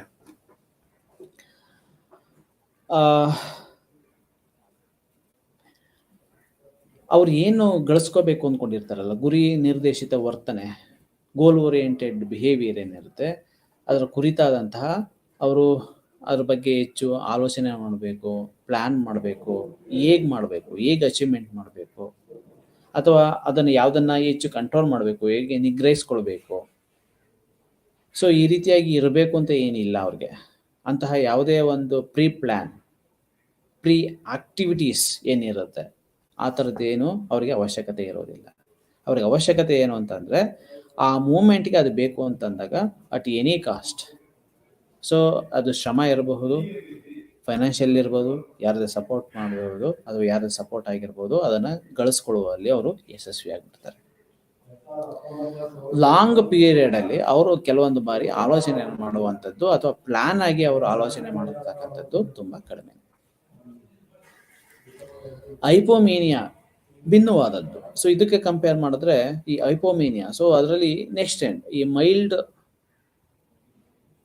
ಮೇನಿಯಾ ಏನು ಬಂತು, ಸೊ ಮೇನಿಯಾ, ಸೊ ಇದು ಹೈಪೋಮೇನಿಯಾ. ಇದರ ಕಾರ್ಯದಲ್ಲಿ ಸ್ವಲ್ಪ ಪ್ರಮಾಣದಲ್ಲಿ ಹಾನಿ ಮಾಡಬಹುದು ಅಥವಾ ಮಾಡದಿರ್ಬೋದು. ಸೊ ಆಬ್ವಿಯಸ್ಲಿ ಇದು ಅವರ ಎಮೋಷನ್ಸ್ನ, ಅವರ ಆಕ್ಟಿವಿಟೀಸ್ನ, ಚಟುವಟಿಕೆಗಳನ್ನು, ಅವರ ಬಯಾಲಜಿಕಲ್ ಅಂದರೆ ಬೆವರುವಂಥದ್ದು, ಇದು ಎಕ್ಸ್ಟ್ರೀಮ್ ಲೆವೆಲಲ್ಲಿ ಇರ್ತಕ್ಕಂಥದ್ದನ್ನು ನಾವು ನೋಡ್ತಾ ಹೋಗ್ಬೋದು. ಹೈಪೋಮೆನಿಕ್ ವ್ಯಕ್ತಿಗಳ ಸಮ ಸಂಭವವು ಬಾಹ್ಯ ಜಗತ್ತಿನೊಂದಿಗೆ ಅವರ ಜೊತೆ ಸಂಪರ್ಕವು ಉಳಿದಿರುತ್ತೆ. ಆದರೂ ಮನಸ್ಥಿತಿಯ ಗಾಢತೆಯನ್ನು ತೀವ್ರಗೊಳಿಸುತ್ತದೆ. ಸೊ ಎಕ್ಸ್ಟ್ರೀಮ್ ಎಂಡ್ ಆಕ್ಟಿವಿಟೀಸ್ ಬಾಹ್ಯ ಸಂಬಂಧ ತುಂಬ ವೆಲ್ ಆಗಿ ಕನೆಕ್ಟ್ ಆಗಿರುತ್ತೆ. ತೀಕ್ಷ್ಣವಲ್ಲದ ಉನ್ಮಾದ ಹೊಂದಿರತಕ್ಕಂಥ ವ್ಯಕ್ತಿ ಕಾಲಕ್ರಮೇಣ ಪೂರ್ಣ ಪ್ರಮಾಣದ ಉನ್ಮಾದಕ್ಕೆ ಒಳಗಾಗುವ ಸ್ಥಿತಿ ಬರಬಹುದು. ಓಕೆ, ಸೊ ಮೈಲ್ಡ್ ಆಗಿರ್ತಕ್ಕಂಥದ್ದು. ಸೊ ಅದಕ್ಕೆ ನಾವೇನಾದ್ರು ಟ್ರೀಟ್ಮೆಂಟನ್ನು ತೆಗೆದುಕೊಳ್ಳಿಲ್ಲ, ಅದರ ವಿಷಯ ಸ್ಥಿತಿಗತಿಗಳ ಬಗ್ಗೆ ನಾವು ಅರ್ಥ ಮಾಡ್ಕೊಳಕ್ಕೆ ಆಗ್ತಾ ಇಲ್ಲ ಅಂತ ಸಂದರ್ಭದಲ್ಲಿ ಮತ್ತಷ್ಟು ಎಕ್ಸ್ಟ್ರೀಮ್ ಎಂಡ್ಗೆ ಹೋಗುವಂತಹ ಸಂಭವನೀಯತೆ ಹೆಚ್ಚಾಗಿರ್ತಾ ಹೋಗುತ್ತೆ. ಅದಲ್ಲದೆ ಉನ್ಮಾದಕ್ಕೆ ಒಳಗಾಗ್ತಾ ಇದ್ದೀನಿ ಎಂಬುದು ಗೊತ್ತಾಗದ ಸ್ಥಿತಿಗೆ ಅವರು ತಲುಪಬಹುದು. ಸೊ ಅವರು ಏನೆಲ್ಲ ಆಕ್ಟಿವಿಟೀಸ್ಗಳನ್ನ ಮಾಡ್ತಿರ್ತಾರೆ, ಅವ್ರು ಏನೆಲ್ಲ ಕಾನ್ಸೆಪ್ಟ್ ಅನ್ನ ಹೊಂದಿರ್ತಾರೆ. ಸೊ ಇಟ್ಸ್ ಕ್ವೈಟ್ ನ್ಯಾಚುರಲ್ ಅನ್ನೋ ಒಂದು ಕಾನ್ಸೆಪ್ಟ್ ಅಲ್ಲಿ ಅವರು ಇರ್ತಾರೆ. ಸೊ ಅವ್ರಿಗೆ ಯಾವಾಗ ಅರ್ಥ ಆಗುತ್ತೆ ಎಕ್ಸ್ಟ್ರೀಮ್ ಎಂಡ್ಗೆ ಹೋಗ್ಬೇಕು, ಅಥವಾ ಯಾರಾದರೂ ಅವ್ರಿಗೆ ಅದನ್ನ ರಿಪೋರ್ಟ್ ಮಾಡಬೇಕು, ಅಕ್ನಾಲೇಜ್ ಮಾಡಬೇಕು. ಸೊ ಅಂಥ ಸ್ಥಿತಿ ತಲುಪೋವರೆಗೂ ಸಹ ನಮ್ಮ ಬಿಹೇವಿಯರ್ ಇಟ್ಸ್ ನಾರ್ಮಲ್. ನಮ್ಮ ಬಿಹೇವಿಯರಲ್ ಕಾಂಪೊನೆಂಟು ಬೇರೆಯವರ ಜೊತೆಗೆ ಕಂಪೇರ್ ಮಾಡಿದ್ರೆ ಸೊ ಅವರ ವಿಭಿನ್ನವಾದಂಥ ಗುಣಲಕ್ಷಣಗಳನ್ನು ಹೊಂದಿರ್ಬೋದು, ನಮ್ಮದು ಆದ ವಿಭಿನ್ನವಾದಂಥ ಗುಣಲಕ್ಷಣಗಳಿದೆ. ಆದರೆ ಇಟ್ ಈಸ್ ನಾಟ್ ಎ ಉನ್ಮಾದ ಮೇನಿಯಾ ಅನ್ನೋ ರೀತಿಯಾದಂತಹ ಮನಸ್ಥಿತಿಗಳನ್ನು ಇವರು ಹೊಂದಿರ್ತಾರೆ. ಉನ್ಮಾದದ ಒಂದು ಪ್ರಮುಖ ಚಿಹ್ನೆ ನಿರಂತರ ಯೋಚನೆಗಳು ಅಂತ ಕೆಲವರು ವಿವರಣೆಯನ್ನು ಕೊಡ್ತಾರೆ. ಅಂದರೆ ಸೈಂಟಿಫಿಕ್ ಆಗಿ ಅಧ್ಯಯನಗಳಿಂದ ವರದಿಯಾಗಿರುವಂಥದ್ದು.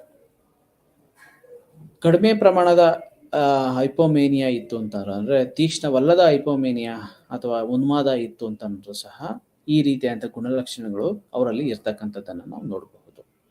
ಅಂದರೆ ಈ ಉನ್ಮಾದಕ್ಕೆ ಒಳಗಾಗಿರ್ತಕ್ಕಂಥವ್ರು ಹೆಚ್ಚು ಆಲೋಚನಾಶೀಲರಾಗಿರ್ತಾರೆ. ದಿನದ ಬಹು ಸಮಯ ಅವರು ಆಲೋಚನೆಯಲ್ಲಿ ಇರ್ತಾರೆ, ಅದ್ರ ಜೊತೆಗೆ ಆಕ್ಟಿವಿಟೀಸ್ಗಳು ಇರುತ್ತೆ. ಸೊ ಒಂದಲ್ಲ ಒಂದು ರೀತಿಯಾದಂಥ ಚಟುವಟಿಕೆಗಳಲ್ಲಿ ಅವರು ತೊಡಗಿಸ್ಕೊಳ್ತಾ ಹೋಗ್ತಾರೆ. ಆ ಕಾರಣಕ್ಕೆ ಅವರು ತಮ್ಮ ಹೆಚ್ಚು ಎನರ್ಜಿಗಳನ್ನು ಅಥವಾ ಕಡಿಮೆ ತೂಕವನ್ನು ಹೊಂದಿರತಕ್ಕಂಥದ್ದು ಅಥವಾ ಕಡಿಮೆ ಸಮಯದ ನಿದ್ದೆಯನ್ನು ಮಾಡ್ತಕ್ಕಂಥದ್ದನ್ನು ನಾವು ನೋಡಬಹುದು.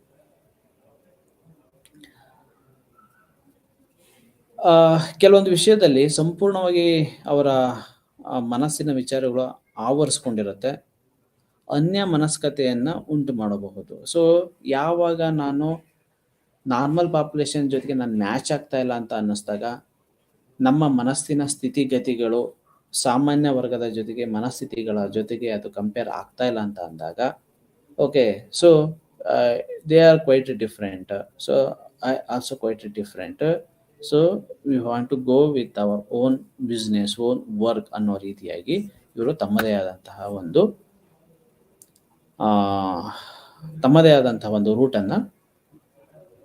ರೂಟಿನೊಂದಿಗೆ ತಮ್ಮ ಜರ್ನಿಯನ್ನು ಮಾಡ್ತಾರೆ.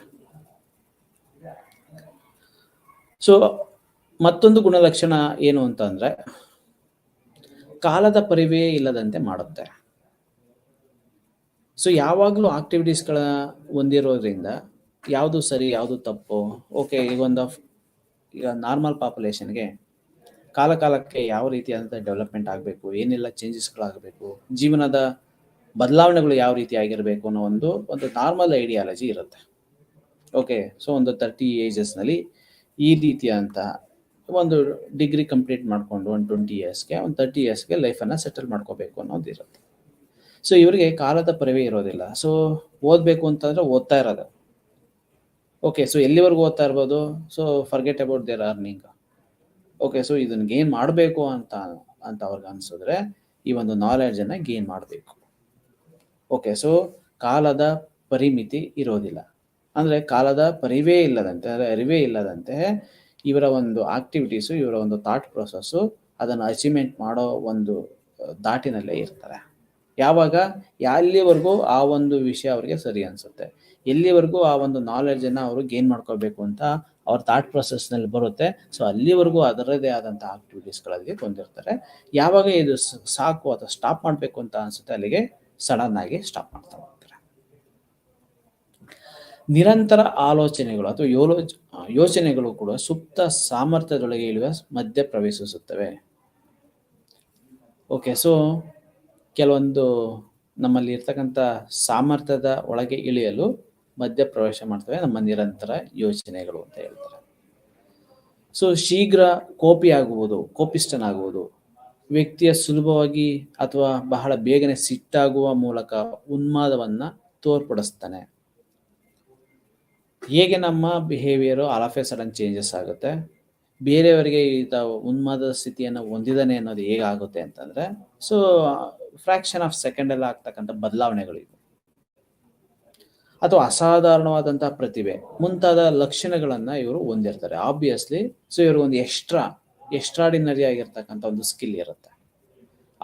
ಅದು ಇನ್ ಟರ್ಮ್ಸ್ ಆಫ್ ಬುದ್ಧಿಶಕ್ತಿ ಇರಬಹುದು, ಇನ್ ಟರ್ಮ್ಸ್ ಆಫ್ ಆಕ್ಟಿವಿಟೀಸ್ಗಳು ಇರಬಹುದು. ಸೊ ಈ ಉನ್ಮಾದ ಸ್ಥಿತಿನಲ್ಲಿ ಹೊಂದಿರತಕ್ಕಂಥವ್ರು ಈ ಚೆಸ್ನಲ್ಲಿ ತುಂಬಾ ಎಕ್ಸ್ಟ್ರಾಡಿನರಿಯಾಗಿ ತಮ್ಮ ಪರ್ಫಾರ್ಮೆನ್ಸ್ ಅನ್ನ ತೋರಿಸ್ತಾರೆ. ಅಥವಾ ಮ್ಯಾಥಮೆಟಿಕ್ಸ್ ಅಲ್ಲಿ ತನ್ನದೇ ಆದಂತಹ ಕೆಲವೊಂದು, ಈಗ ಏನು ಕ್ಯಾಲ್ಕುಲೇಟರ್ ಇಲ್ದಂಗೆ ಅಥವಾ ಕಂಪ್ಯೂಟರ್ ಇಲ್ದಂಗೆ ಅದನ್ನ ಸಬ್ಸ್ಟ್ರಾಕ್ಟ್ ಮಾಡುವಂಥದ್ದು, ಆಡ್ ಮಾಡುವಂಥದ್ದು, ಡಿವಿಷನ್ ಮಾಡುವಂಥದ್ದು, ಮಲ್ಟಿಪ್ಲಿಕೇಶನ್ ಮಾಡುವಂಥದ್ದು, ಸೊ ಒಂದು 5 ಡಿಜಿಟ್ 9 ಡಿಜಿಟ್ ವರೆಗೂ ಸೊ ಅದನ್ನ ಪ್ರೈಮರಿ ಮ್ಯಾಥಮೆಟಿಕಲ್ ಯೂಸ್ ಮಾಡಿ ಅದನ್ನು ಸಾಲ್ವ್ ಮಾಡುವಂತ ಶಕ್ತಿ ಅಥವಾ ಎಬಿಲಿಟೀಸ್ ಅನ್ನ ಹೊಂದಿರ್ತಾರೆ. ಸಾಮಾನ್ಯ ಮನಸ್ಥಿತಿಯಲ್ಲಿ ತೋರ್ಪಡಿಸುವ ವಿಚಾರಗಳನ್ನೇ ಅಭಿವ್ಯಕ್ತಿಗೊಳಿಸುವ ಸಾಮರ್ಥ್ಯವನ್ನು ಹೊಂದಿರ್ತಾನೆ. ಸೊ ಸಾಮಾನ್ಯವಾಗಿತ್ತು ಅಂತಂದ್ರೂ ಎಕ್ಸ್ಟ್ರಾಡಿನರಿ ಆಗಿ ಅಂದ್ರೆ ಪ್ರೊಜೆಕ್ಟಿವ್ ಏನಿರ್ತಕ್ಕಂಥದ್ದು ಏನಿರುತ್ತೆ ಅಥವಾ ಅದನ್ನ ಪ್ರೆಸೆಂಟೇಷನ್ ಮಾಡುವಂತ ವಿಧಾನ ಏನಿರುತ್ತೆ, ಸೊ ಅದರಲ್ಲಿ ಅಸಾಧಾರಣವಾದಂತಹ ಪ್ರತಿಭೆಗಳನ್ನು ಇವತ್ತು ಹೊಂದಿರ್ತಾರೆ. ಈ ಚಿಕಿತ್ಸೆಯಲ್ಲಿ ಖಿನ್ನತೆ ಎಂದು ಸುಲಭವಾಗಿ ಗುರುತಿಸದಿದ್ದರೆ ವ್ಯಕ್ತಿಯು ಅನಿರೀಕ್ಷಿತವಾಗಿ ಸಂತೋಷಭರಿತನಾಗಿ ಅಥವಾ ಆಶಾವಾದಿಯಾಗಿ ಆನಂದವಾಗಿ ಮತ್ತು ಪೂರ್ಣ ಶಕ್ತಿಯನ್ನು ಹೊಂದಿರುವಂತೆ ಕಾಣುತ್ತಾನೆ.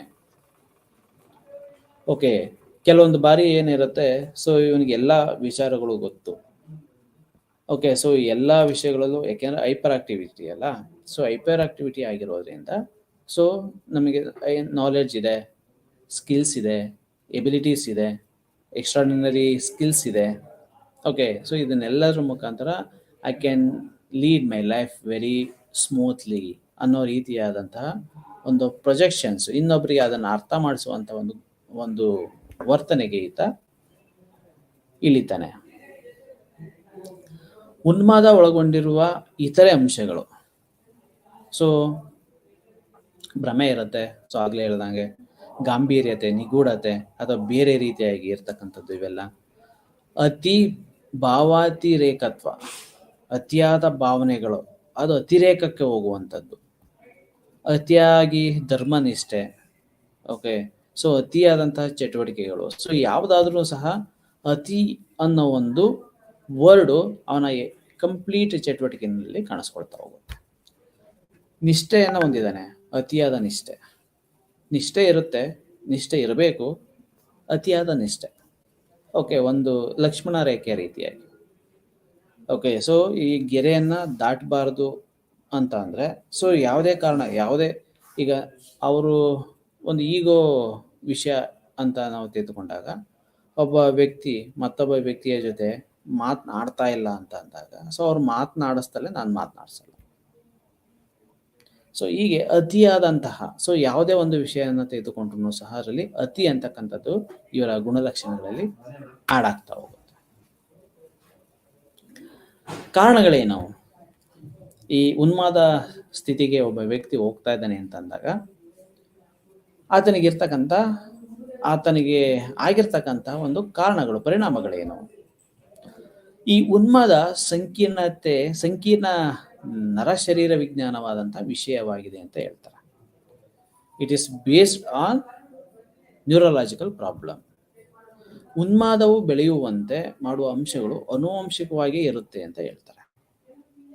ಅಂದ್ರೆ ಕೆಲವೊಂದು ಬಾರಿ ತುಂಬಾ ಕಾಲದವರೆಗೆ ಇದಿರುತ್ತೆ, ಆದ್ರೆ ತುಂಬಾ ಕಾಲದವರೆಗೂ ಇದ್ರೂ ಸಹ ಅದೊಂದು ಮಾನಸಿಕವಾದಂತಹ ಅಸ್ಥಿರವಾದಂತಹ ಭಾವ ಅನ್ನೋದನ್ನ ಪರಿಗಣಿಸ್ಲಿಕ್ಕೆ ಆಗಲ್ಲ. ಆದ್ರೂ ಸಹ ನಮ್ಮ ಜೊತೆಯಲ್ಲಿ ಆ ಒಂದು ಹೈಪರ್ ಆಕ್ಟಿವಿಟಿ ಇರುತ್ತೆ, ಕಾಣಿಸ್ಕೊಳ್ತಾ ಹೋಗುತ್ತೆ. ಓಕೆ, ಸೊ ಕೆಲವೊಂದು ವಿಷಯಗಳಿರ್ಬೋದು, ಮನೆಯ ವಾತಾವರಣಗಳಿರಬಹುದು, ಆನುವಂಶಿಕ ಕಾರಣಗಳಿರಬಹುದು. ಸೊ ಇವೆಲ್ಲವೂ ಸಹ ಈ ರೀತಿಯಾದಂಥ ಅತಿ ಅಥವಾ ಉನ್ಮಾದದ ಸ್ಥಿತಿಗೆ ಕಾರಣ ಆಗುವಂಥದ್ದಕ್ಕೆ ಪ್ರೇರೇಪಣೆಗಳನ್ನ ಮಾಡ್ತಾ ಹೋಗುತ್ತೆ.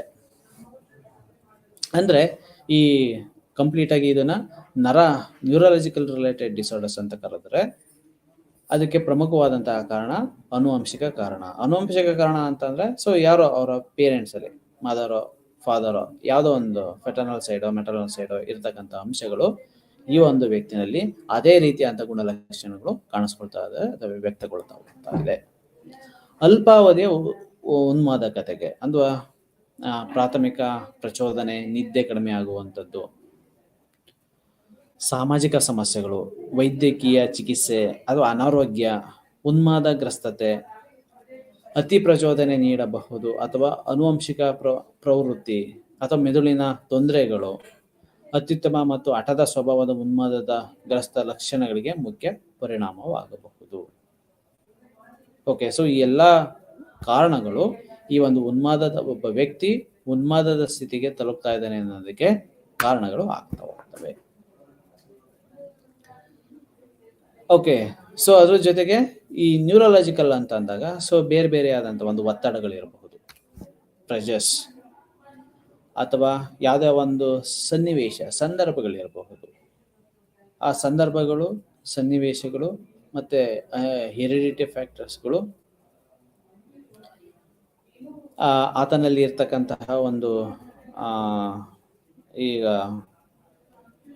ನರವಾಹಕಗಳು, ಆ ನರವಾಹಕಗಳು ಉಂಟು ಮಾಡುವಂತಹ ಒಂದು ತೀವ್ರತೆ ಅಥವಾ ತೀಕ್ಷ್ಣತೆ, ಆ ತೀಕ್ಷ್ಣತೆಯ ರೂಪದಿಂದ ಒಬ್ಬ ವ್ಯಕ್ತಿ ಉನ್ಮಾದದ ಸ್ಥಿತಿಗೆ ಹೋಗಬಹುದು ಅನ್ನೋ ಒಂದು ಅಂದಾಜು. ಇದರದ ಒಂದು ಚಿಕಿತ್ಸಾ ಕ್ರಮವನ್ನ ನಾವು ನೋಡೋದೇ ಆದ್ರೆ, ಉನ್ಮಾದಕ್ಕೆ ಚಿಕಿತ್ಸೆ ಆರಂಭಿಸುವ ಮುನ್ನ ಜಾಗೃತವಾಗಿ ಸಾಂದರ್ಭಿಕ ರೋಗ ನಿರ್ಣಯ ಮಾಡುವುದು ಮನೋರೋಗ ಚಿಕಿತ್ಸೆ ಬೇಕಾಗದ ರೋಗಿಗಳನ್ನು ಹೊರಗಿಡಲು ಸಾಧ್ಯವಾಗಿರುತ್ತದೆ.